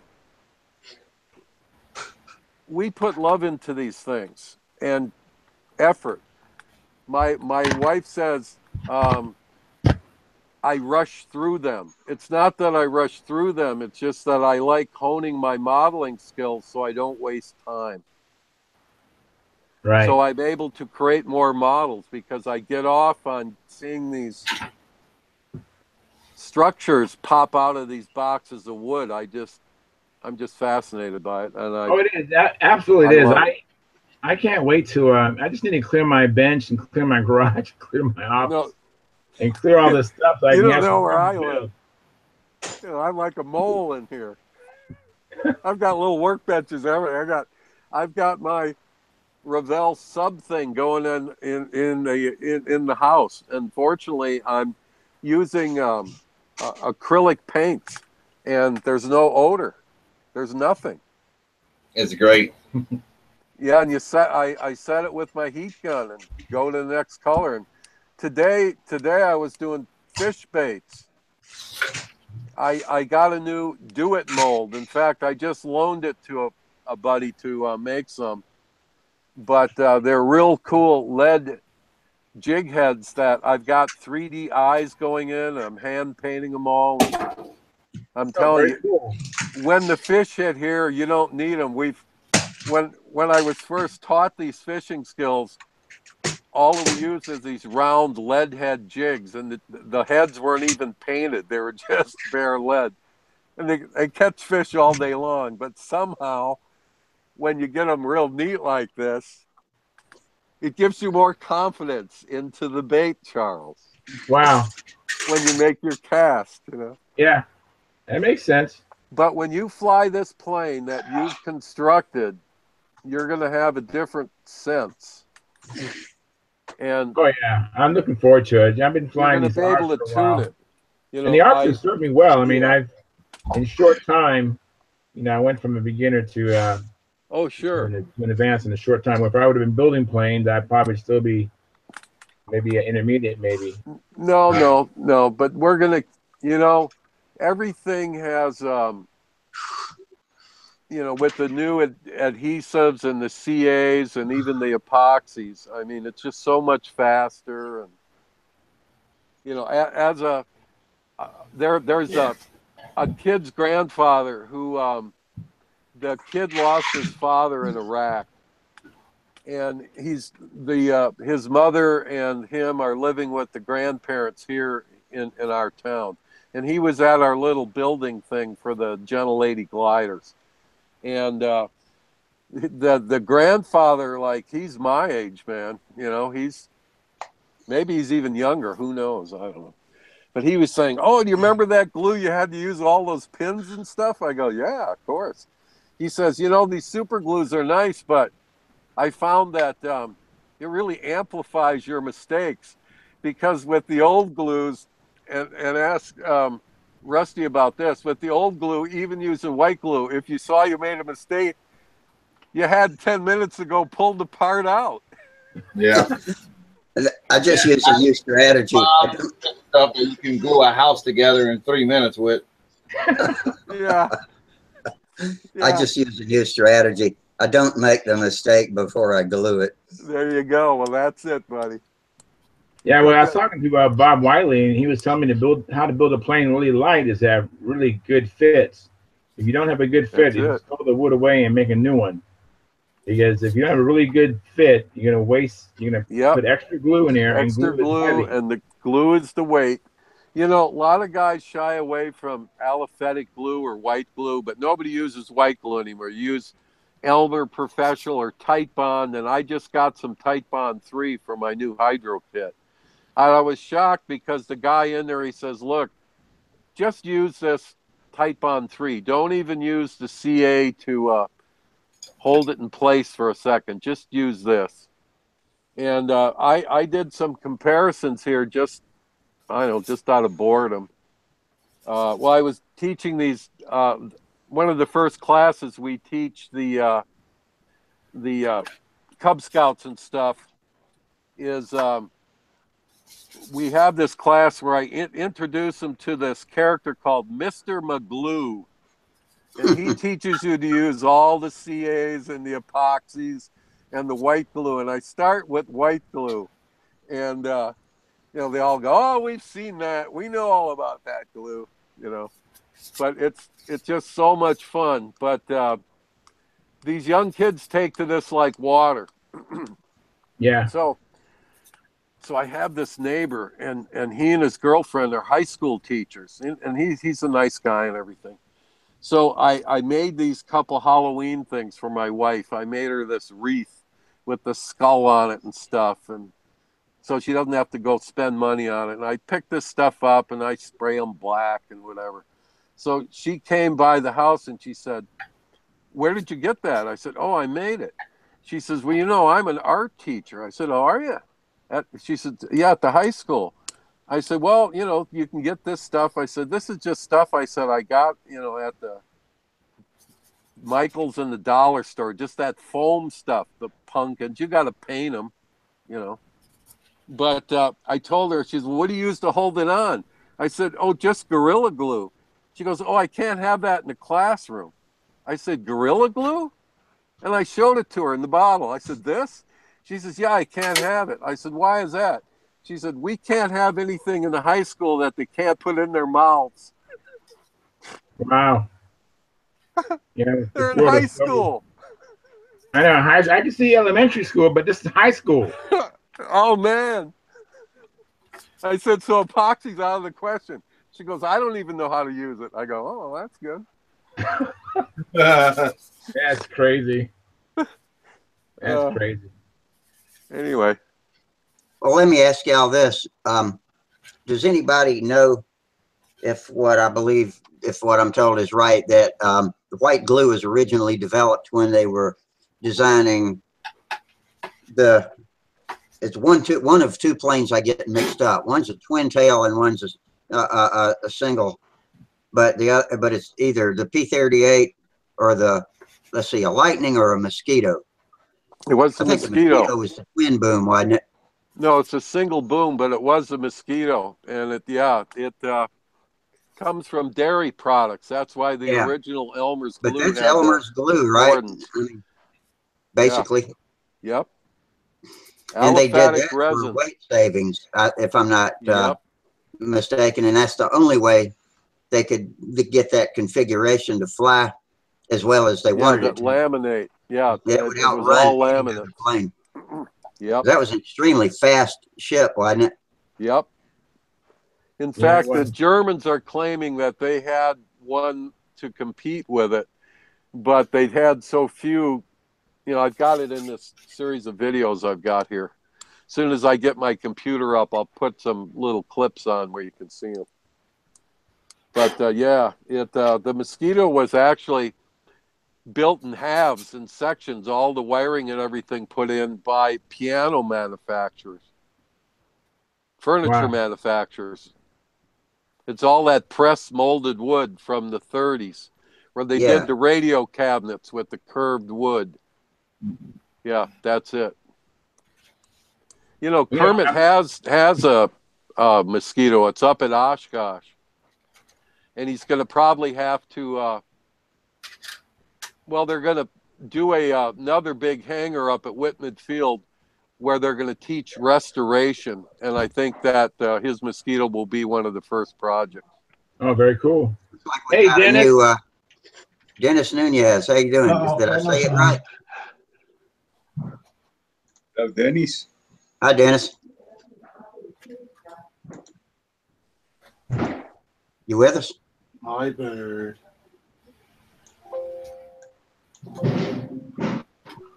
Hey, Dennis, say something. Can you hear me? I can hear you now. now. We can. Gotcha. How you doing tonight? Doing great. Good. Thanks for dropping in on us. Is your name? Yeah, I saw Charles in there, is your so I name figured I'd Nunez? stop on you. Is that how you say it? Sorry, we're only half duplex over here on the voice. We step on each other. Is your name pronounced Nunez? Nunez. Nunez. Okay. I've been reading it wrong forever then. Those of you who don't know, But anyway, welcome. This is the first place state champion intermediate flyer here, Dennis Nunez. Oh, really? And we got an all-star program here. That's right. Repeat champion. This guy, I saw him fly. He did really good. I was really impressed. You know, if you win the same contest twice, you got to move up. It's the unwritten rule. No, you don't. I won triple tree twice in intermediate. There was a lot. There was a lot of talk going on. So, hey, Dennis, you're lucky. They gave me the boot when I won it just once. I'll say I've won it twice now. They said, "Welcome to advance." After I won it just once. Now I'll be probably going to advance next year. All right. Yeah. Very good. That's how you're about the same place I am. I was planning on going this year, but I was ill, so I couldn't go to the contest. But maybe in May I'll make it official, because after I flew at triple tree at the Joe Nall stunt contest, I got the boot from Bob Zambelli and Wayne Robinson. You got to know when to win, and you got to know when to play second. Then I got another buddy that's telling me I'm not ready to go to advance. I think he just likes beating me in intermediate. Right back. All right. Well, you see, I can't say nothing because my club president told me next year I have to fly intermediate. Nah, you don't have to do anything you don't feel ready for.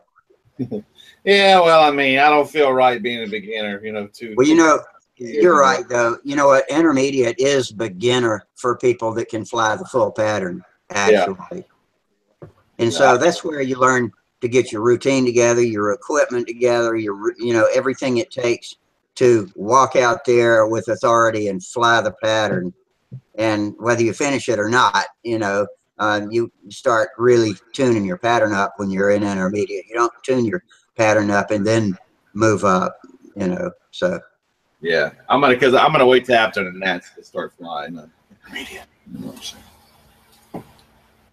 I can't even fly the whole pattern now anyway, so it don't matter what I say. yeah, Charles, it I takes got a your while phone to call. slow it down. Yeah, I then- called you a couple times just to see. I wanted to congratulate you because I was so preoccupied. I was in the competition mode at the contest. You know, the first round, you know, I was just flying too big and my bombs were too high. And, you know, I thought I flew pretty good. My score wasn't what I expected. It was 453 in the first round, and I was way behind. And so, you know, you saw me practicing. I was practicing for maybe an hour or two, right? Yeah. And then I went and practiced, and I just got my bottoms down, and I came back because I traveled quite a distance. I came from Escondido. It was like a 7-hour drive, and I hate to come back empty-handed. You know, I just so I just really pressed and pressed and pressed and pressed. And I was telling the other guys who know, I just started flying that plane again just the weekend before this contest. I hadn't flown this plane since April, so you know, it was, I had to get things straightened out, and I was just determined to at least. Well, I was trying to win, but at least place. You know. Well, you put in about a dozen practice flights, I think. Something like that. I don't know how many flights I put in, but you know, it was. Burned a lot of fuel. Well, you know, that engine and that combination does not use a lot of fuel. Only uses 5 ounces. But I was just determined to do so much better. I was just mad at myself. Somebody's got their YouTube feed open in the background because I can hear the echo.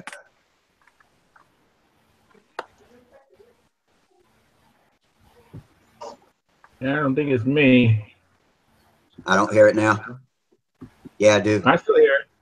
Yeah. Oh, well, it doesn't matter. It's not very loud anyway. It's not. Sometimes it's really imposing, but not so much right now. Yeah.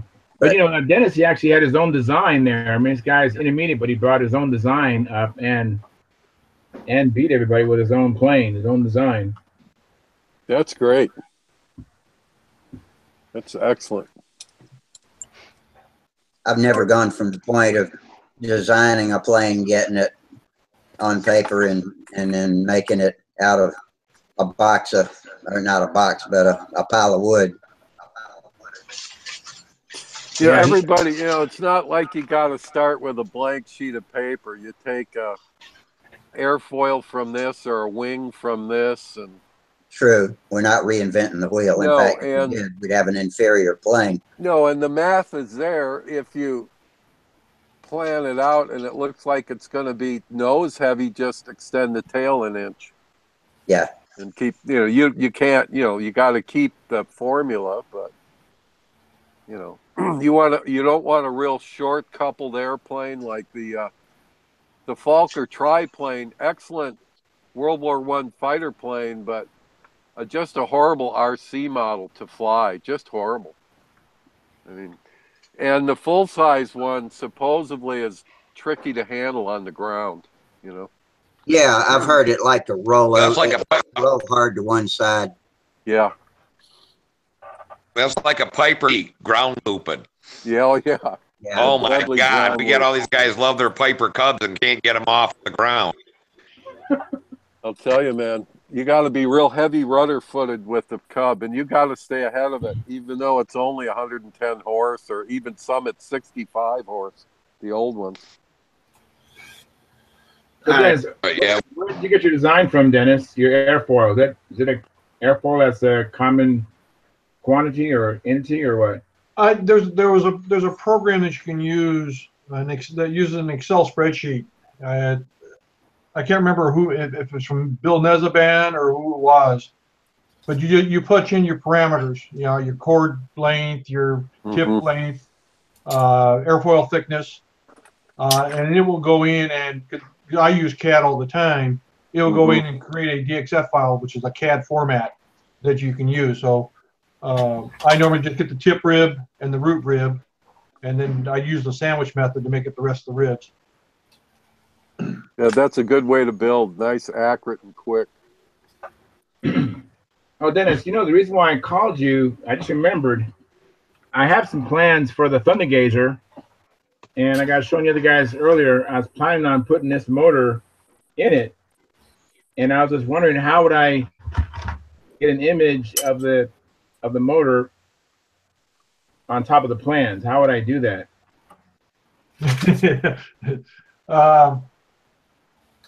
If you had an image file of it, I don't.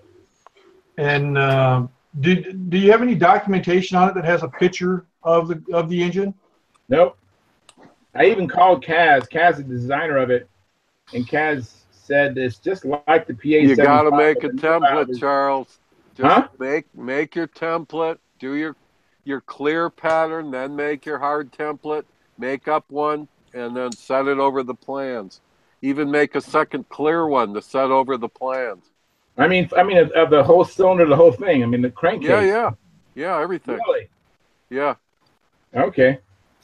Yeah, the other thing you can try to do is you can do it with a camera. If you've been how good your camera is, you know, lay it up on the side and just take a picture of it. Yeah, shadow it too. Do the Yeah. shadow. Easy, we'll figure it out. That's easy. You're just trying to figure out how you got to widen or stretch the fuselage for the new motor, right? Right, because the Thunder Gazer is actually not a big deal. The image I have of it is for a pipe ship. So you know what you do is, Charles, forget drawing the picture of it. You got to build your motor bearers around your engine. Just start with that and build that, and then we'll build it out from there. And we'll use your fuselage sides, and it'll all take care of itself, and you'll get it right the first time because you're going to do the windy, build it from the inside out. And yeah, that's all I know. I thought there might be another way of doing it. We'll do all the little tricks. We're going to drill out the motor mounts where you don't need a lot of weight, and you want to get a real nice set of brad tip bits like these. Brad tips. Let me click on you here. Yeah, I didn't know that's what you called it. Brad tip, yeah. And the ones that these are from Harbor Freight.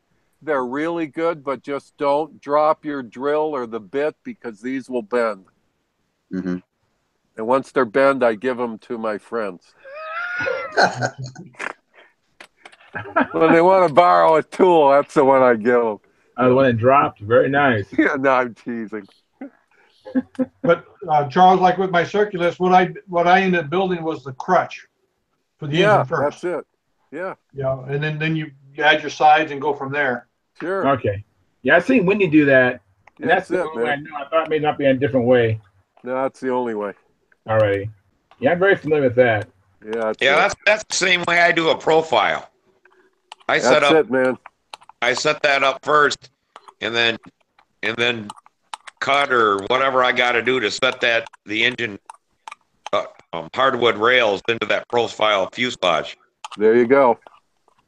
And you may have to cut, 1/8 of an inch top and bottom or whatever, and move the wood around to get that to mount the engine. Otherwise, depending on what engine you use, it doesn't hardly get any wood, or it won't fit in there, and grinding it out and all kinds of stuff like that. But yeah, I always set that up first, even with profile. Yeah, me too. And I moved that engine wood, the hardwood, back into the fuselage. Yeah, all the way to I put a 1/2 inch of balsa up front because that engine bearer is better buried in the fuselage to transmit those harmonics back into the wing, and you don't need that weight up front anyway. Yeah, I put cheek cowls on everything. Me too. Yeah. And I've got these. I think it looks good. I showed them here. Yeah, I think cheek cowls are great. And I showed these to Charles. I've got these new exhaust headers. Yeah. And I made the mold, and now I've really, got them good where I've got a 1/8 inch balsa wafer sandwiched in there now. So the weight is nothing. and a couple guys that I gave these to already are doing. Everybody's coming back to the old 60 powered top flight Mustang kit. It's a small one, but the secret is everybody's gone now to the Sato, like the 12 Sato. It's like a 70 powered glow motor, but it's gas. And short of sticking your foot in the motor, it's not going to quit because it's spark ignition. The little Sato gas engines. Yeah. I hope they can. It would be nice if you could see something cross over the control line, but I don't know.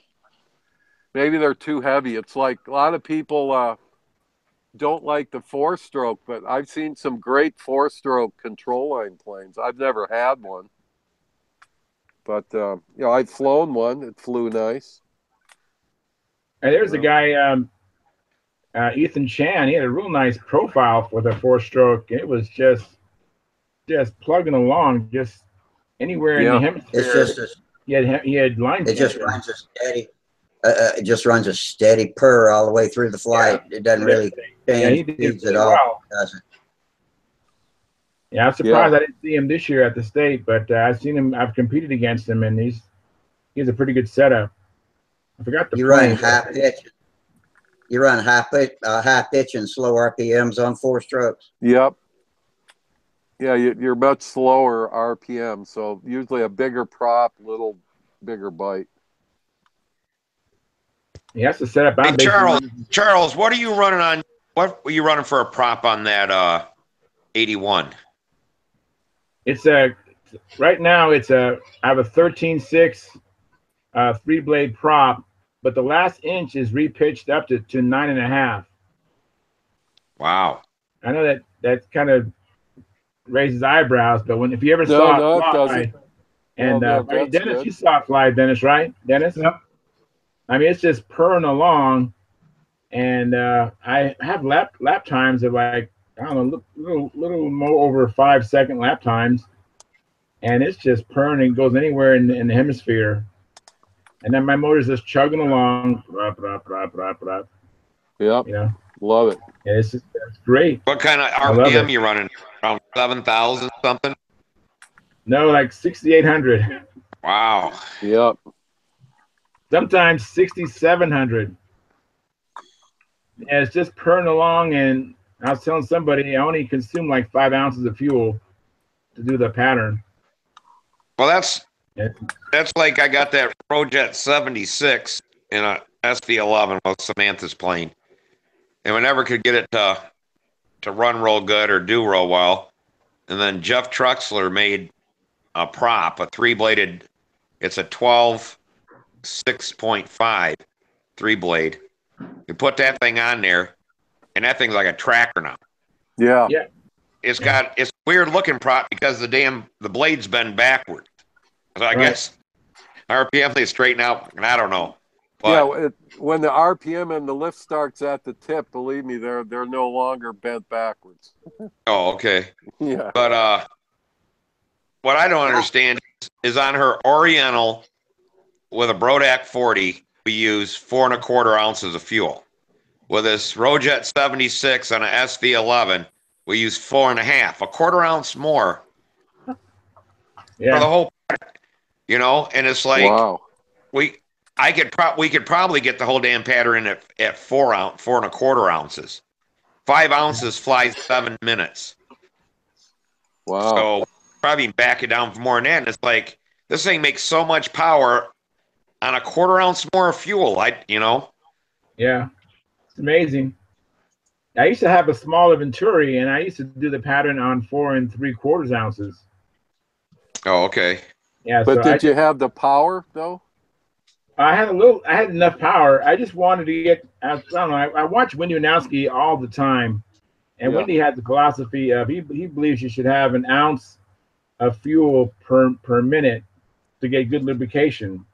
So I put a larger Venturi in my engine so I could consume more fuel to get more lubrication was my idea. Yeah, I don't know if I needed it, but I did get some extra power out of it. Yeah, I would imagine. So it's I actually have too much power. I'm trying to I run the motor so that it barely goes into a 2-cycle. But even when it goes into a 2-cycle, the plane doesn't speed up very much.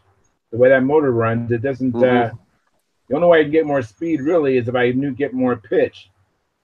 So it's a Minnesota Mike says he held your plane at the contest and thought it was slow, and you were trying to slow it even more. He said that was awesome.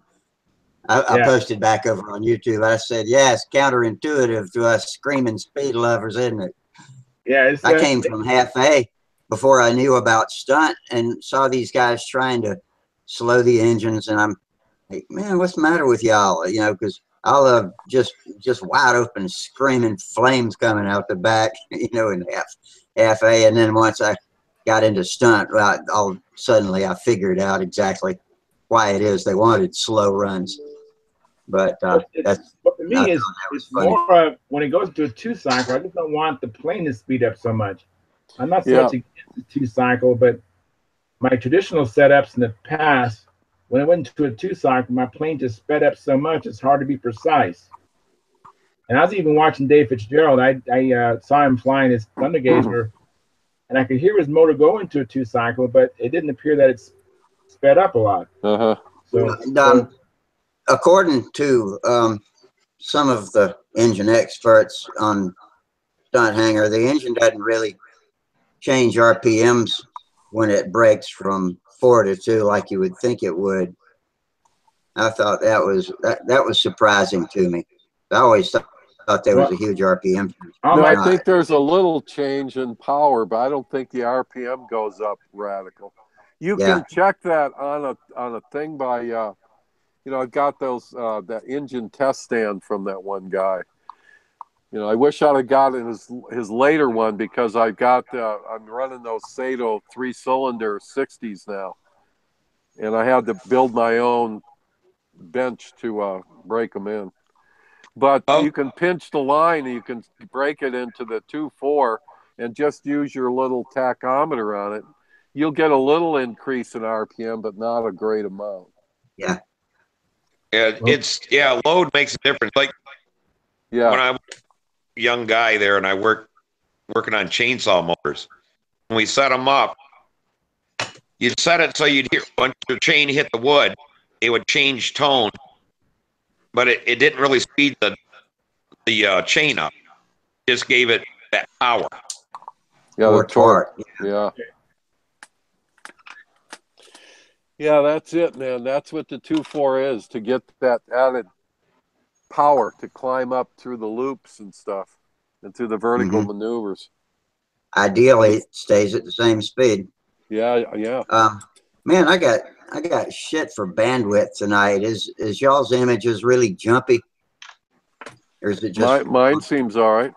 Does it? No, I was hearing the echo before. Now that's gone, and this has been one of my better nights. So maybe it's your turn to have crappy bandwidth. I'm glad I'm sharing this bad bandwidth with everybody because I kept getting it all the time. Yeah, I hate that. I mean, audio is okay, but video is just crap tonight. Just stopping and jumping, and it seems to do it worse for me than it does for y'all. Yeah, my video is always good. It's just the sound. Yeah. Oh, up, and I can't understand what anybody's saying. Yeah, tonight is really good. On everything I do, video wise. No kidding. And see what happens. Turn it all the way up. I bet it'll go to shit now. I almost bought me a new computer Saturday, and then I didn't do it. I don't know what I want to go with yet. I was gonna. Mine's only a year old, or a year and a half, so it's not too bad. I got to look and see if it's got 2 ports in the back for VGA, because in order for us to switch over to the other service that I will not mention their name on here anymore. I know we do sometimes, but I need 2 monitors in order to operate that. So that's the next hold up and why we're still on the same video service. Yeah, see, You know, I was looking at, they got like the Intel i3, i5, i7, and AMD, you know, hell, they go up to 12 now. And I don't know if a i3 is good enough. Samantha's, her laptop is an i5, and it just takes so damn long for that thing to load when you turn it on. It's like, you might as well turn it on and go leave the room and watch a TV program. Wow. My Windows 10 system boots faster than any one I've ever had, but hell, I don't even remember how much memory I've got in it now, but it's not low on RAM at all. Now, what kind of processor you got? I've got an Intel. What, i3 or 5 or? Hell, I don't know. Well, I'm using an i5 myself, Steve. I have an i5, and I forgot how much RAM I have. I think I got 64 megs or something like that. So the RAM is more important than the i3, 5, whatever. It's the RAM part that. Yeah, the RAM is. They're both important. The combination is really what really helps. It's how fast you can process is directly linked to both. Yeah. And so the i3 is like a dual processor, and then the i5 and the i7 is broken into 4 quadrants. So there's one. Mine's a quad core. Yeah, quad core is like starts at an i5 and an i7. But an i3 with a lot of RAM will be pretty good. I mean, for this, now when you get into video editing, you're going to want more power. But I mean, i3, i5 is good. And i7, of course, is really high tech up there. It has some other features that the i5 doesn't have. I'm looking in control panel right now for my system specs. I had, an AMD quad core processor, and the damn thing worked good until I got some kind of virus. And I mean, now it doesn't think I have like a video card in the thing, and it won't let me load 10. It won't work the printer. I mean, whatever kind of virus I got, it screwed that thing up. Oh, wow, that's too bad. Because AMD is a good processor. It's like you have 2 processors, basically, the Intel and AMD, and I equate them to like Nissan would be like the AMD, and the Intel would be like Toyota. Typically your Toyotas have a lot of appointments. You go to a Toyota car, but Nissan is more performance. Not that Nissan doesn't have a luxurious car, they do, but Nissan is more performance. As a matter of fact, the AMD is faster than the Intel. But AMD is running a little hotter. So if you had a laptop and you put on your thighs, you might find that the AMD might run a little bit warmer than the Intel. Yeah, my wife runs one of those cool bases on hers. Yeah.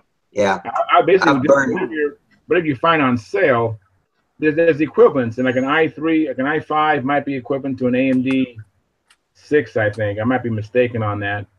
But if they're equivalent, I would just go whatever's on sale, for the most part, unless you're a really hardcore gamer. I know back in the day, any serious gamer had an AMD. A gamer would not even have an Intel processor. They weren't. And a big math coprocessor too. Big math board. Yeah, right. I know some friend of my brother's got AMD, but he's got a water cool. Yeah. Mine's liquid cooled. That's a game. I do have an A8. I do have an AMD. It's a A8 6410. I don't know what that you got means. the AMD 10. That's they only got the 12 just came out, so you got the top line. Yeah. Okay. They're both very good processors. You just got to get. I'm looking for my memory right now. I don't see where it lists what my memory is. On that screen, I get a bunch of shit. I wish I could buy memory for myself. Yeah. I've got an empty slot in mine. Yeah, that's more for storage, though. Not for speed. On your cell, but the system board memory these days is still measured in megabytes, right? No, gigabytes. Gigs. Gigabytes. Yeah. So you'd have 32 or 64 gigabytes, for instance. Okay, I got 64 of whatever it is they measure it in these days. God, this is sounding terrible coming from a guy that used to work on computers. If you've been out 6 Just months, use your them now. history. That's a nice thing. A computer should be something you can just sit down and use. And I know how to power tune it, you know, and keep it clean. But man, I don't open up the guts anymore, and it's been long enough to where I don't even remember what's inside of them. Yeah. I know I got a 2 I'm not terabyte really hard drive in it. I'm not really into computers at all. It's a tool for me, and I don't care how it works. As long as it works. Being in the office machines industry, I kind of had to be in computers. Sure. So I started with DOS 5. And with those systems, you had to know how to rip them apart once a week and put them back together to keep them working. Yeah. Even if you bought something for it, you know, we used to have to go out and buy PCI cards and all that shit and plug them in and set little bits and dits. I can't even remember what you call all that shit now. But it was a pain in the ass. I taught it a little bit, but mostly just did it for whoever's computer was broken at work. But I got a really old computer that runs Windows 98. Yeah. And I still love that damn thing, but they don't support it anymore. That was the best. That was the best 9X operating system until XP came along. You know, and it's like I still have it, and it's like it's hooked to my TV, and I can do stuff with it like that. But yeah, once I got XP, now I got 7, Windows 7 now. I don't know, but I love 7. Every time they up the number, I have more and more problems. Yeah, I thought 7 was the most stable operating system they ever had, even more so than Windows 10. I loved it. Yeah, I'm talking on a Windows 7 laptop right now. Yeah, I'm on 10, but that's only because my 7 fried hardware. It just, the box goes out in 6 years. That's my general experience rule of thumb, is you get 6 years out of a desktop box, and so every 6 years I get whatever is the newest thing. I always love my computer for about the first 6 months, and I get viruses and this and that, and I start hating them damn things again. And I never ever. Hey Steve, you got to stop going to those porn sites. That's where you get those viruses. You know, even if you do, you don't have to get viruses. There's just no need to get viruses these days. Well, what it was is that Samantha went to a Walt Disney deal, and it said something, and she clicked on it, and since then, that computer's rude. Yeah. Malware. Yeah, when you download, you gotta make sure you're not adding stuff. But they always add stuff to your downloads. Yeah, you got to look and see what to click off that's hanging onto their coattails. And I don't see that so much as I used to, but clicking on things in email is always a bad idea. Yep, malware. Yeah, and I run malware bites about once. Yep. Every couple of weeks, but I back up I back up twice a week.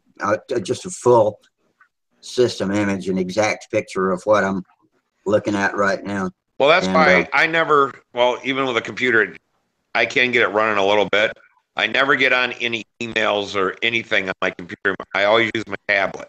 For some reason, like that malware or whatever, I've never had a problem with something going wrong with the tablet. It must work different or whatever. It can't get in the programming deal or something. I don't think there's near as much revenue to be gleaned from pirating off of people's tablets. Cell phones, yeah, maybe so. But I run antivirus on my cell phone. I'll keep the name to myself, but it's a well-known freeware. But very cool. I don't put credit card numbers and wallet information on any of them. Yeah. No. Well, if someone stole my credit, they'd probably be worse off than they were before. Yeah, no shit. That's what I always say. You know, they think they're getting something from stealing from me. They got the wrong person. You and me both, buddy. Me too. Count me in there too, Steve and Rusty. I'm in that same crowd. I feel sorry for them. They're not going to get very far. Yeah, and I feel the same way about the house. Come on in, don't break anything. Just take what you want. It's yours. I got some food in the refrigerator. That about all I could help them with. I could That's feed the them. only thing that ain't worn out, huh? Yeah, if they looking for money or nothing, they ain't gonna find anything here. But I could feed them before I send them on their way.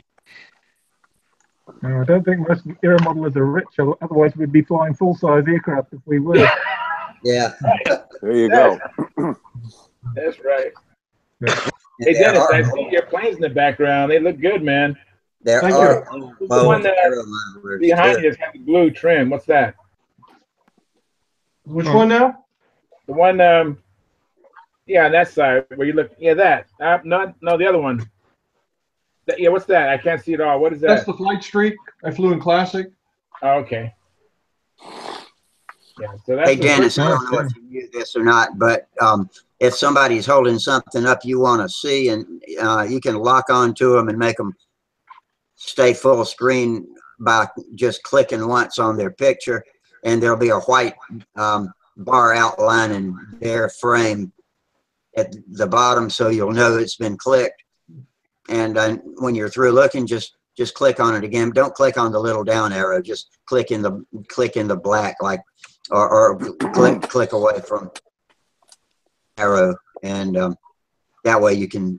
And when I do it from where I am, it's what records on YouTube also. So if I want to show something to the people watching on YouTube that watch the reruns, then they'll see whatever I click. But for you and everybody watching, you click on the person that's got something you want to focus on, and it'll get big so you can look at it. And then just click off. See that flashing a little better. So you have the Circulus 46 and the Circulus 60, right? 60, and then up above the flight streaks, the Circulus 25 with the only 25 on it. They look good. So that Circulus 60, nice clean looking plane. I gotta say goodnight to my kids. I'll be right back. All right. All right. So, Gerald, how you been? Me, I've been good. Just been doing a bit more building, ready for a contest that we've got coming up on the 18th of November. So I'm trying to get my Sig Magnum that's turned into a Mustang ready, and I was just getting my old Messerschmitt ME109 in the background there, up and running. I was just trying to do some work on the tank. I was telling Rusty about it before. So we're coming out of our building season into our flying season, and of course I haven't got enough new models ready. So time I've got my hand in the cast a bit longer to try and get a bit more building done before I'm going to get busy outside and do other real work. So yeah, just trying to build with one arm is hard. It takes so much longer. Oh, shit.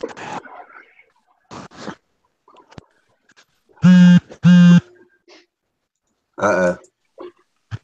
Oh, yeah, we've lost him. Hold on a second. Well, Gerald, your cast should be off for the contest, right? Sorry?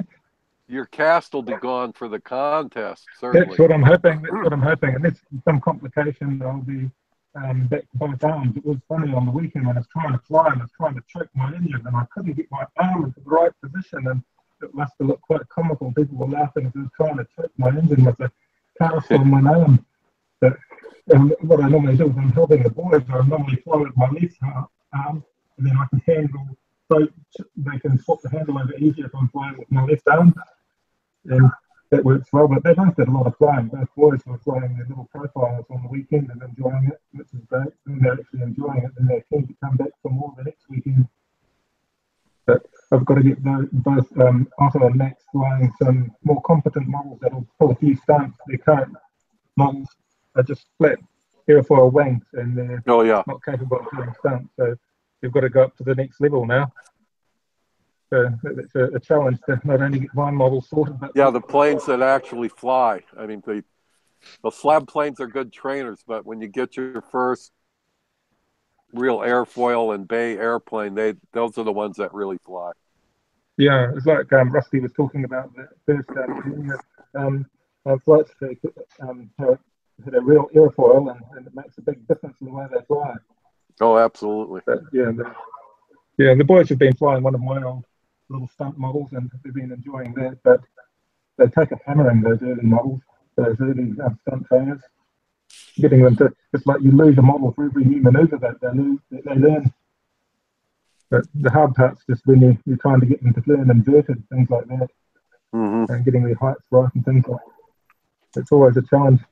So if you remember back when you're young and you learned it, you went through a lot of models, I'm sure everybody does. Yep. Yeah. Well, your cast will be off. Yeah. Yeah. Yep. Excellent. You know, just looking forward to having that mobility. That'll be great again. And like one time when I was trying to bolt a motor on a model, I kept dropping the bolts. It took me like 2 hours just to bolt a motor onto a model. Yeah, you couldn't get the angle. I hear you. Yeah, couldn't get the angle. That's the one. Yep. Because they made the caster right up my arm, so that means you can only get limited movement. Yeah, I had shoulder surgery, and they had me in a damn sling thing. I couldn't take it out of, and I was working on the airplane. I looked like a damn Tyrannosaurus Rex trying to work on that. My son's wearing one of those for post surgery right now. Yeah, it's crazy. I mean, my wrist was up by my boob, and I'd have to bend way in and hang on to something and hold it, and try to use my left hand, which only balances me out because it's not good for anything else. I can't do anything with it.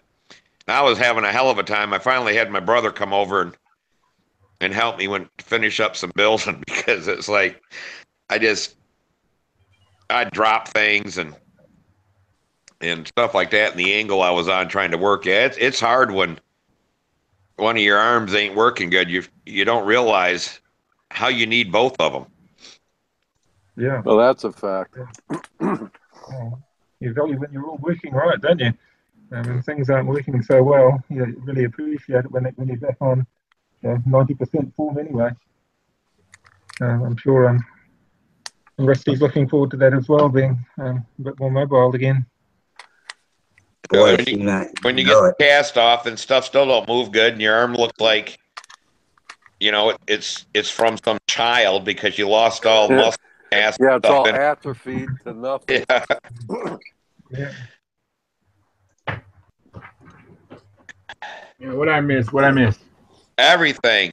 What are you going to tell you either, Charles? You can't leave during the conversation. Now you're going to have to go back and watch the whole video. We were talking about you the whole time. Probably. I was watching YouTube as well. I was looking at Charles's motor before when I was doing the boys their popcorn and their pies and getting them all kitted out after they get home from school. And I was watching back on YouTube. But yeah, it's neat to see the new motor you got for your yeah, let's see that Cosmonato motor again. I like that. Yeah. All right, hang on. Let me finish eating this pizza first. I don't want to get any pizza on that engine. It'll make it run better.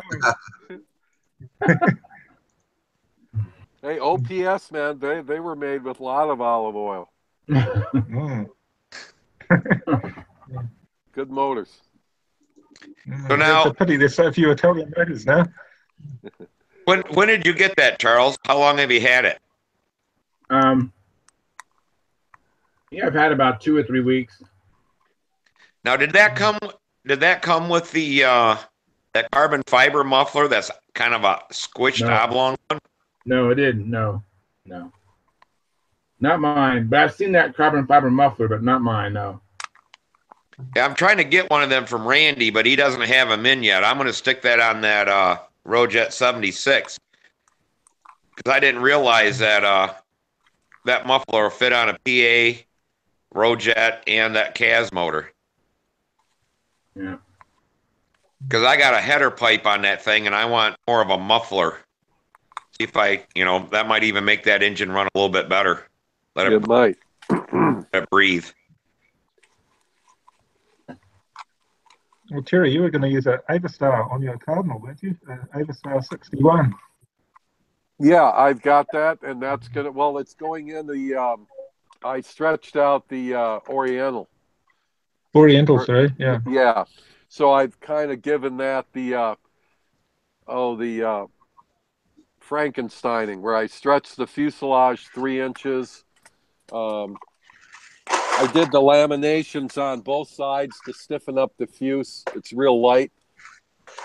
In fact, hold on, I'll grab it. I'll show it to you. And I've got my fuselage done for the Cardinal. The Cardinal's going to fly with the LA-46. Oh, yeah. That'll work.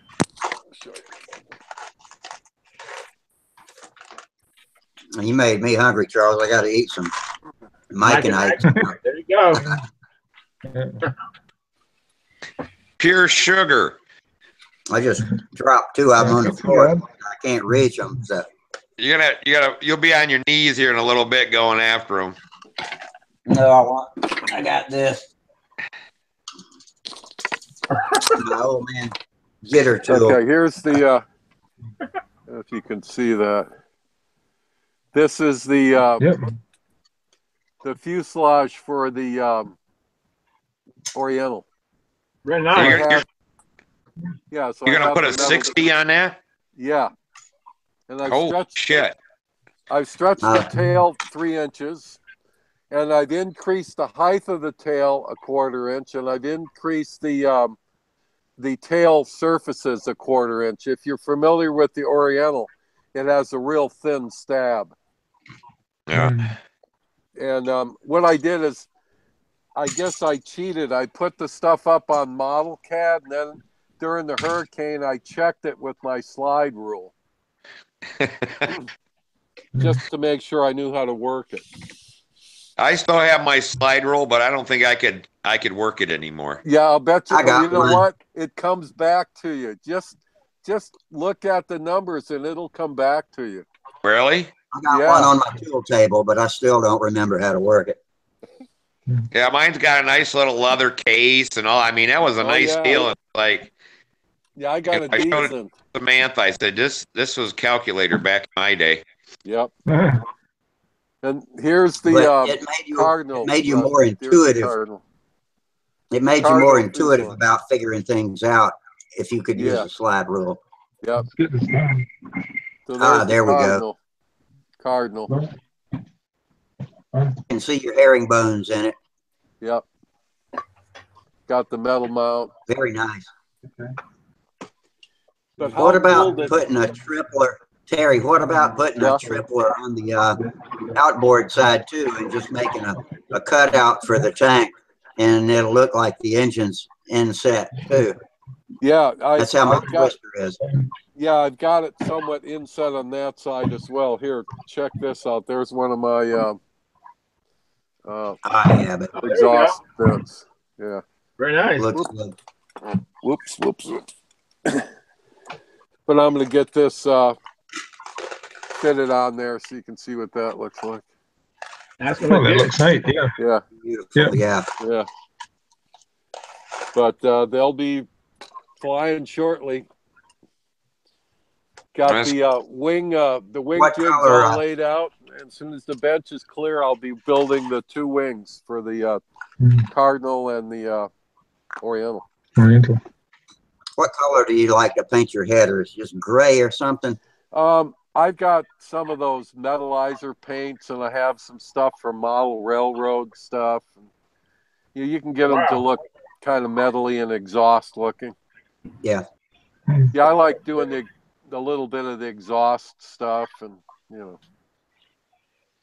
Hey, panel lines are worth 2 points minimum. Okay. It'd probably be pretty easy to make an exhaust trail on the fuselage too, if you just make them ask and stand way back with the sprayer and kind of dust it with some dark brown to look like oil staining. What's Gerald? Well, I do a lot of the stuff with the pastels, the chalks and the cotton balls and stuff. Oh, there we go. That's nice. Look at that. Yeah, that's fun. I used my sticks on this are actually functional sticks. They actually bear reinforcers on it. Oh wow, very cool. Oh, so good. Here is a very, very thin. So they're actually structural. My my exhaust stacks are made out of engine bearing. Very cool. But yeah, it was originally for 40, and when I 60 in, I had to add a bit more strength to it, and so my exhaust stacks are functional. But yeah, I didn't paint them grey. Oh, that's so cool. I'm having a hard time hearing Gerald. Yeah, I couldn't understand you, Gerald. Yeah. Oh, sorry. I got to run. I'll see you guys later. All right, Dennis. Okay, see you later. Take it All easy, right, Dennis. Dennis, thanks for All right, coming and Tim. visiting. Stay Nice to Tim. meet you. See you, Dennis. Nice models, Dennis. So I got a Oh, question. it's just How much rudder do you need on a control line airplane? Do you need any rudder on there? I don't think you do, no. Maybe if you feel like you need some for whatever reason, just a couple of degrees, no, not even, an eighth of an inch. If I've knocked a rudder off an airplane before. I actually thought it flew better. yeah. Some planes need it. Big tall bodied fuselages like the P-40 profile, you could probably knock that rudder off, and it might not need it. But planes that don't have a high profile like that probably need it more. Now I'm guessing. So I was always wondering about, P factor of the prop. That's going to make that airplane torque in at you or twist in at you. And it seems like if you didn't have any rudder sticking up there, you wouldn't get the prop wash effect on that rudder. Well, it does twist you. Yeah, it does twist your model. And that's why I was wondering, like, Yeah, there's no question. It twists. Why? I know that just about zero rudder offset is popular with the expert builders of these days.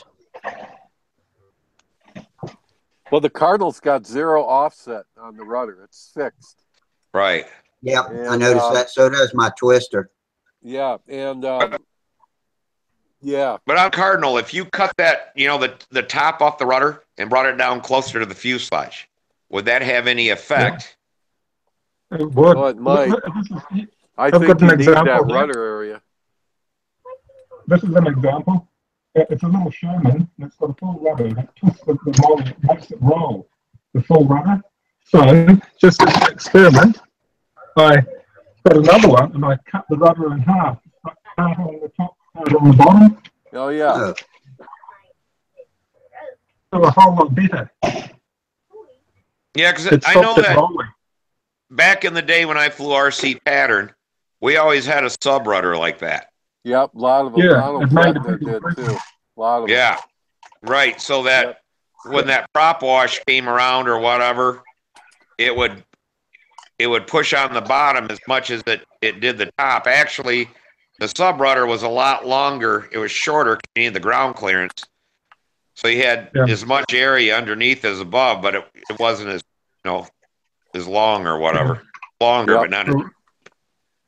So I did that to experiment, and it changed the overhead line tension a lot. It improved the overhead line tension and the line tension and different maneuvers. You can sort of see the back of both of them. It made quite a difference in the way the plane flew. Yeah. Yeah, I always wondered about that because, it's like I'm building this plane with Samantha, and it's like it has a huge ass rudder off there, and I'm like, should I cut down part of that?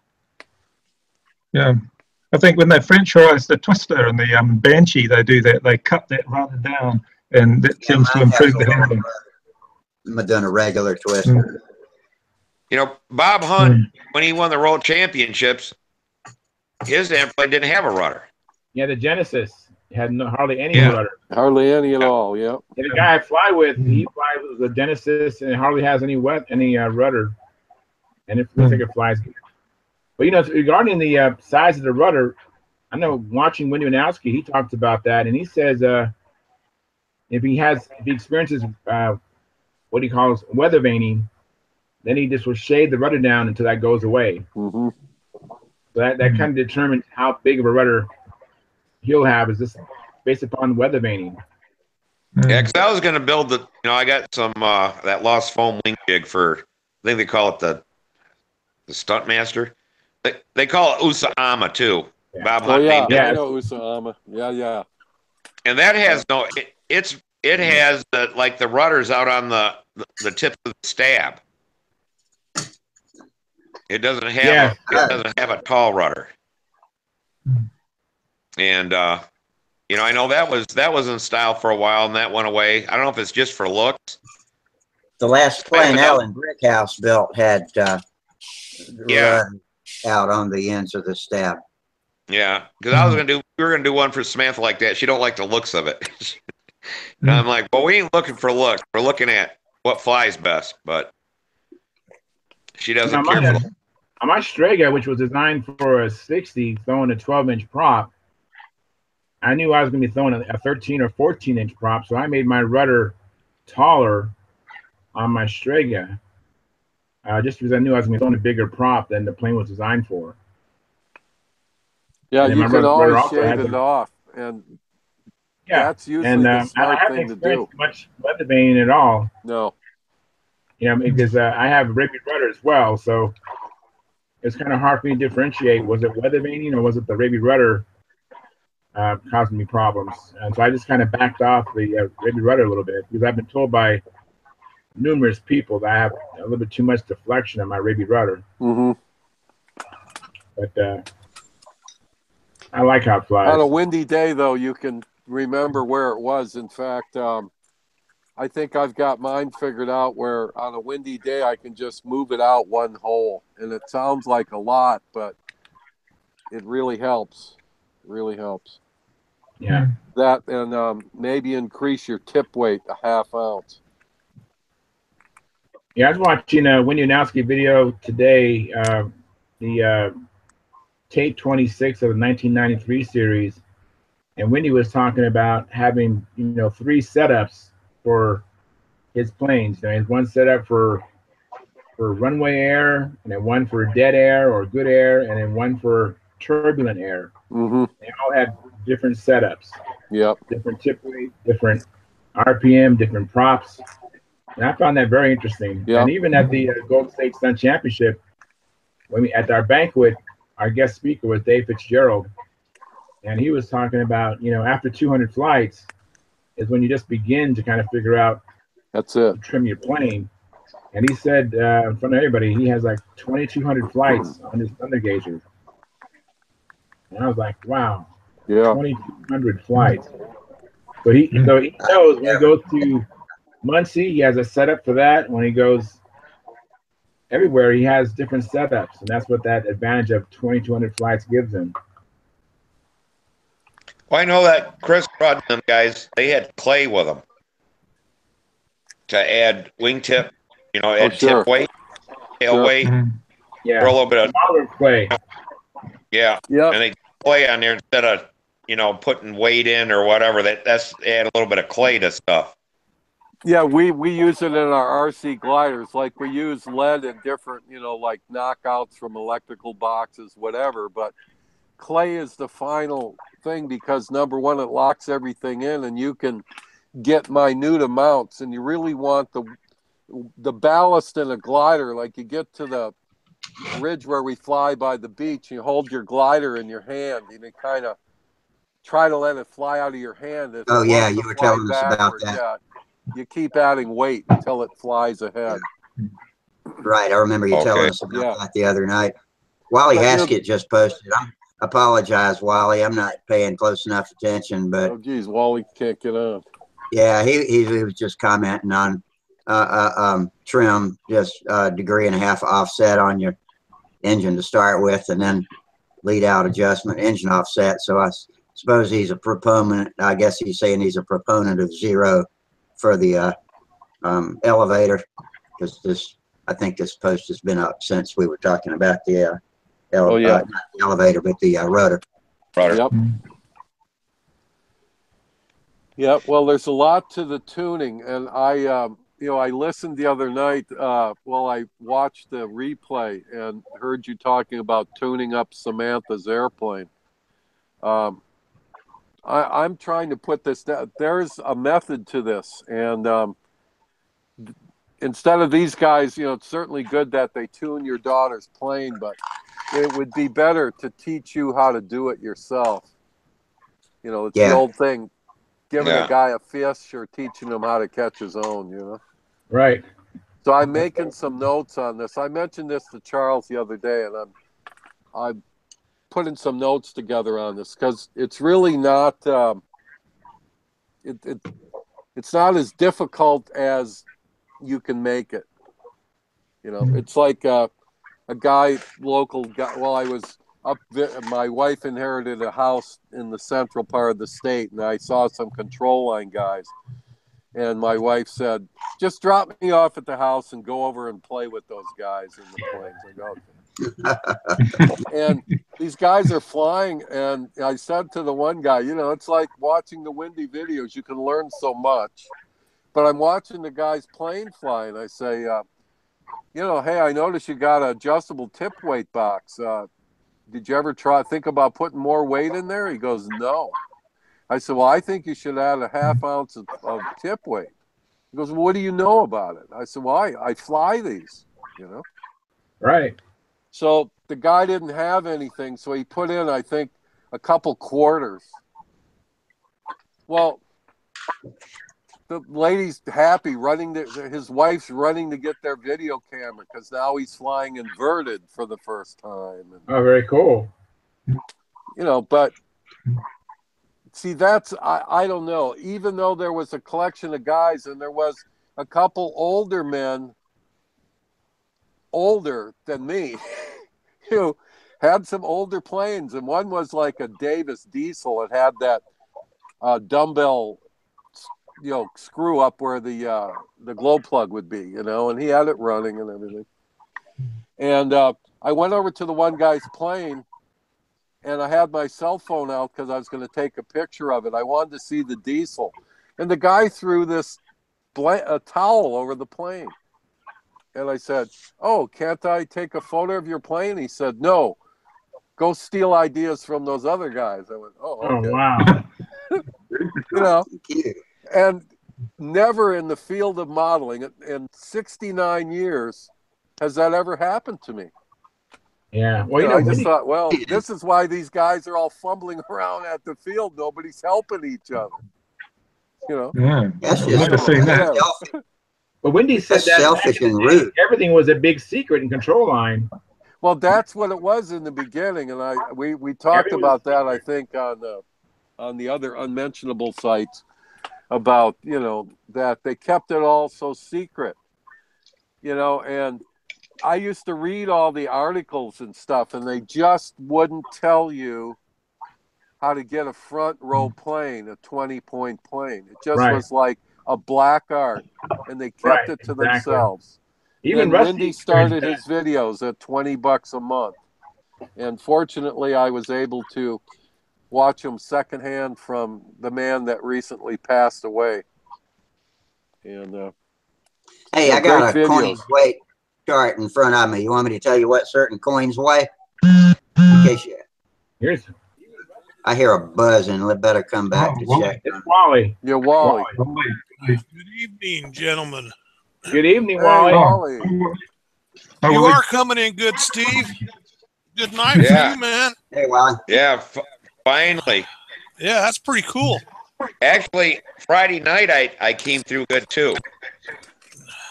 What are you doing different? It's working. Everybody else is having problems. I passed it on. Pay it forward. Have you guys read the articles that are on flyinglines.org? I mean, they have the Paul Walker trim issues on there that was published in Stunt News. Are you guys familiar with that? I want to get that thing from Paul Walker. Where's it at? It's on flyinglines.org. Oh, okay. And they have their whole series that was published in Stunt News, and Paul Walker goes through. It's about, I think it must have spanned about 6 articles of Stunt News, and on how to trim your plane. And then he has a chart in there that you can kind of step by step, do this. And if it's not doing that, then do the other. And then go back and recheck the first thing, make sure it hasn't changed very much. And he goes through, he has like a basic trim, and then he goes to more of an advanced trim. And then after that series, then he has a series on flying in the wind. And I guess I haven't read that part yet. But that's a very good information. It's kind of an updated trim chart from his series, what he did in flying models back in the day with his impact model. But yeah, that's a really good source of information. And then I really enjoy Wendy Wanowski's trim videos. Wendy has a bench trim video, and then he has a flying trim video. And if you're on CL Guy's channel on YouTube, you can search through them and find them. And those are also very informative. Yeah, both are very what good. the trimming is I think that the better you get flying, the more you're actually flying the airplane, and you can tell about the trim. 'Cause oh yeah, Samantha won intermediate there at Brodak, and we got our new plane and stuff like this. And I'm like, I want your old plane. She's like, all right. So I go and take it out, and it's the worst flying airplane I ever flew in my whole life. And I'm like, holy shit, how'd you fly this? She goes, well, I told you it did some bad things. I'm like, but her reflexes were so fast that she could catch it. I couldn't. Sure, she was compensating for the bad flying. She was compensating for the bad flying. Right. And then we got that Oriental and stuff. And I mean, her scores just went way up, Oh, yeah. Or, and it's like, then she ends up, winning intermediate there at the Nats and stuff. And it's like, holy shit, I didn't realize how bad that airplane flew. But she actually made it fly pretty good. So now it's getting to where she can kind of tell me what the airplane's doing, that, okay, this way I got to do this, and this way I got to do that. And it ain't flying the same on both corners or, I got to be late on the turn on this one and early on the turn on that one, and her input and all that kind of stuff. So we're getting the trimming thing down, but it's like the better she flies, the better she can trim. Yeah. And know what's going on. It works I think both that's ways. true with anybody. Yeah, I think so too. But, Terry, this is the first year that I have, or not Terry, but Steve, this is the first year I've been flying and I've been actually moving weights around and doing adjustments on lead outs. And like my my Magnum, my Sig Magnum, it has a rudder that has very little offset. And my engine is at least 1.5 or 2 degrees offset on my engine. Wow, that's a lot. And that thing tracks really nice. But I know the next Magnum I make, which I will be passing this information to Terry, I am going to have a rudder on that thing that's a Raby rudder. Yeah, that's what I'm doing. I got zero offset when it's flying straight and level.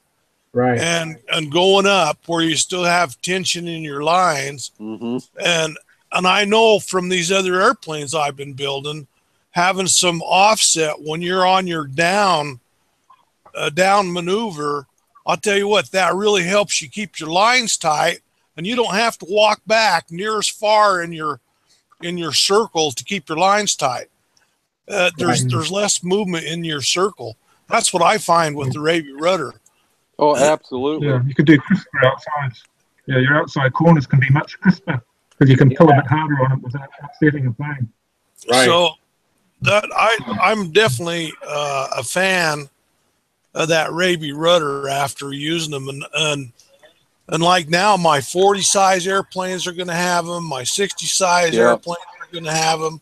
It just, after you use one for a little bit, I'm hooked on them things because you keep your line tension. When you get old and fat like me, if I can stay in the circle and not have to move, that's my advantage, is not having to get tired. Oh, sure. And I need to try.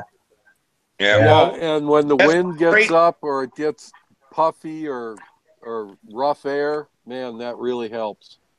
Well, that was like with the SV11 before we took it down there to Texas and shit, and they helped trimmed it. In dead air, Samantha had to make sure she moved that airplane one airplane back in dead air, or that thing would. Well, that air was so dead you had to. Yeah. Now that it's trimmed, we flew in dead air yesterday, and she barely had to move. Yeah. It's like it's so crazy. It affected its dead air flying so much better the way that this airplane's trimmed, and I'm not understanding what tip weight did to, because that's the biggest thing they did was the tip weight on it. Why that helped it in dead air? Well, because it keeps the wings level. It keeps the wings level, and the plane is able to fly out of what you would consider a bad spot in the arc that you're flying. Okay. Because Well, That's you're interesting because constantly flying an arc. So the plane's, the plane, like, to get the fact that Wendy designed like the Cardinal with no offset, the plane is designed to fly straight, but it's not going to fly straight because you're holding it into these arcs with the lines. The hemisphere, yeah. Yeah. And that's all you need.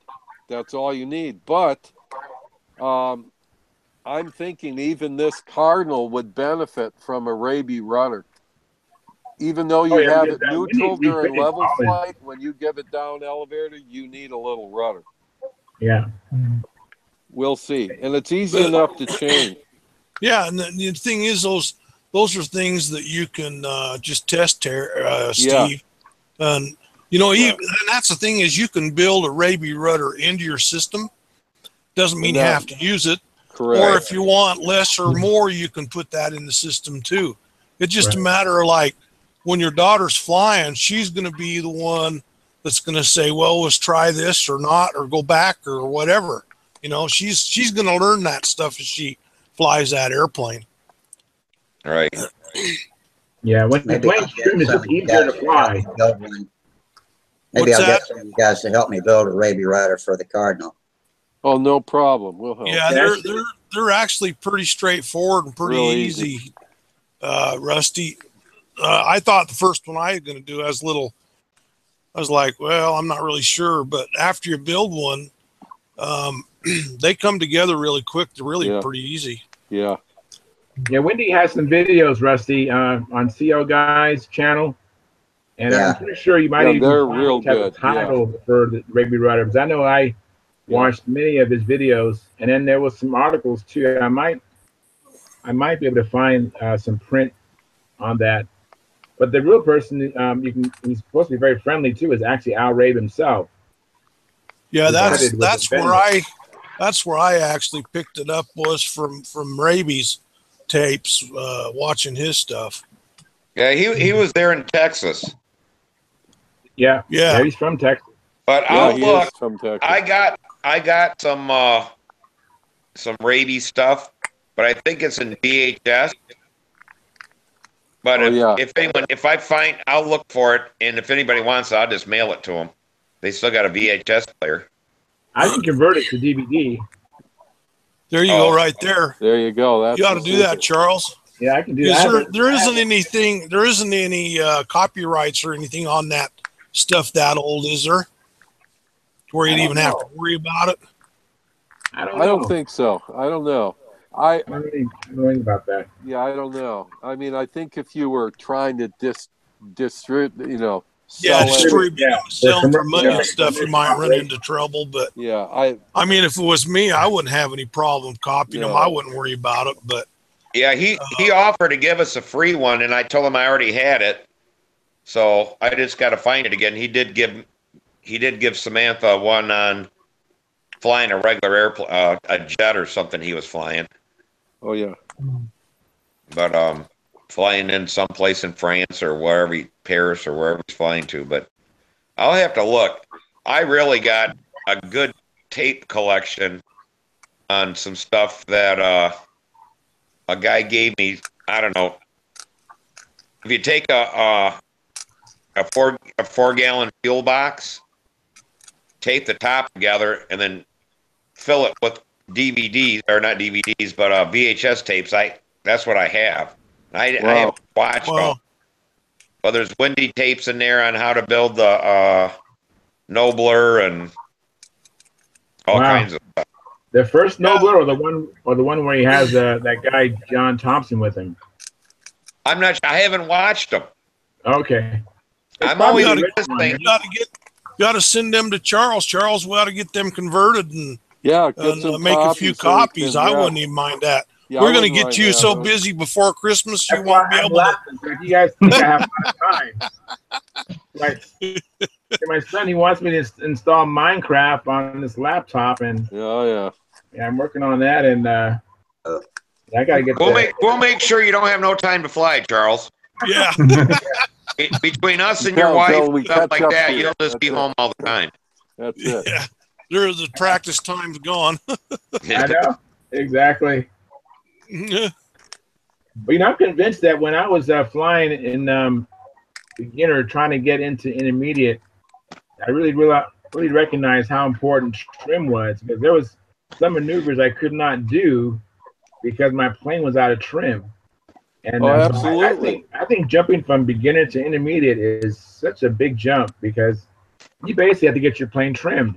Well, and you're right. No problem. And the first thing is the speed of your airplane. You got an airplane that's flying faster than crap, like that one I was flying last summer, and you'd go down 2 inches on your pitch and fly it again, and now it's so slow that, well, it's not really slow, but it's slowed down enough where now your loops are half as big as what they were before in the last time you had it in the air. It's like, wow, that's just one thing that we did. Yeah. Just changing a prop.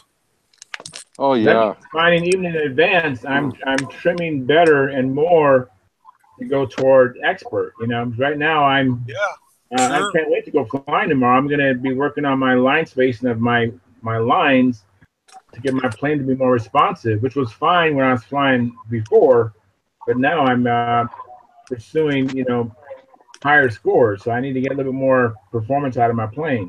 Yep. And and when you're first flying, well, you're just so excited to be flying. It's just too much information. You can't differentiate what the plane is doing and what it's not doing. You're just happy to be out there. Yeah, you have to learn it. Yep. It's kind of like the first time you get some, you don't know what you're doing. See, a lot of guys are flying, like you say, for the first time, and nobody's trimmed your plane but yourself, so you don't know if it's trimmed or what. You don't know what's happening. I need some help. I better get me a DVD. There you go. Tell you, man, it's a visual. That's it. Yeah, visual. Hey, Charles, we visual. Get a visual with Charles. I get it. Oh wow. I get it. So, hey, we got Gerald smiling on that one, so that's all good, guys. That's all part of experience, isn't it? One's life experiences. Yeah. Very similar. Hey guys, I've about had it tonight. Why don't we call it a show? Come back Friday. Right on. I hate to cut it off while we're laughing and stuff, but I'm about run out of gas. So yeah, well, hope you're feeling better. Yeah, keep it. I missed your health report. I will be. Okay. Thank y'all, man. I appreciate you coming in. I'll try to get these VHS tapes. It looks like I got something from Wendy on a scratch built Nobler. Ooh. And six tapes on the Brodak Nobler. Oh, cool. All good. Yeah, I got the Brodak Nobler.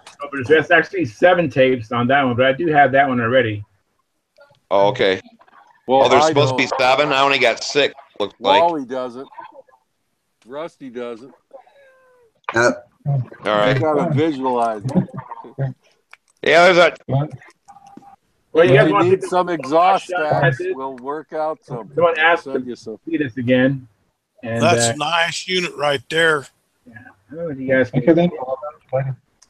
Okay, Yeah. bye. That's beautiful. Yep. Well, have fun, guys. A bit of art, All right. yeah. You guys have a And good trick week. or treat. Yeah. All right. Have fun trick or treat and have a good trick or week. treat. All right. All right. Bye. Okay. Terry, We'll All right, see you y'all. guys. See ya. Bye. See you all. Good night. Good night. And that Right. goes for you YouTubers too. Bye. Whip right. And so, as always, tight lines, fair winds, and we will see you Friday. Alrighty. Unless See you guys. today's Friday. Yeah.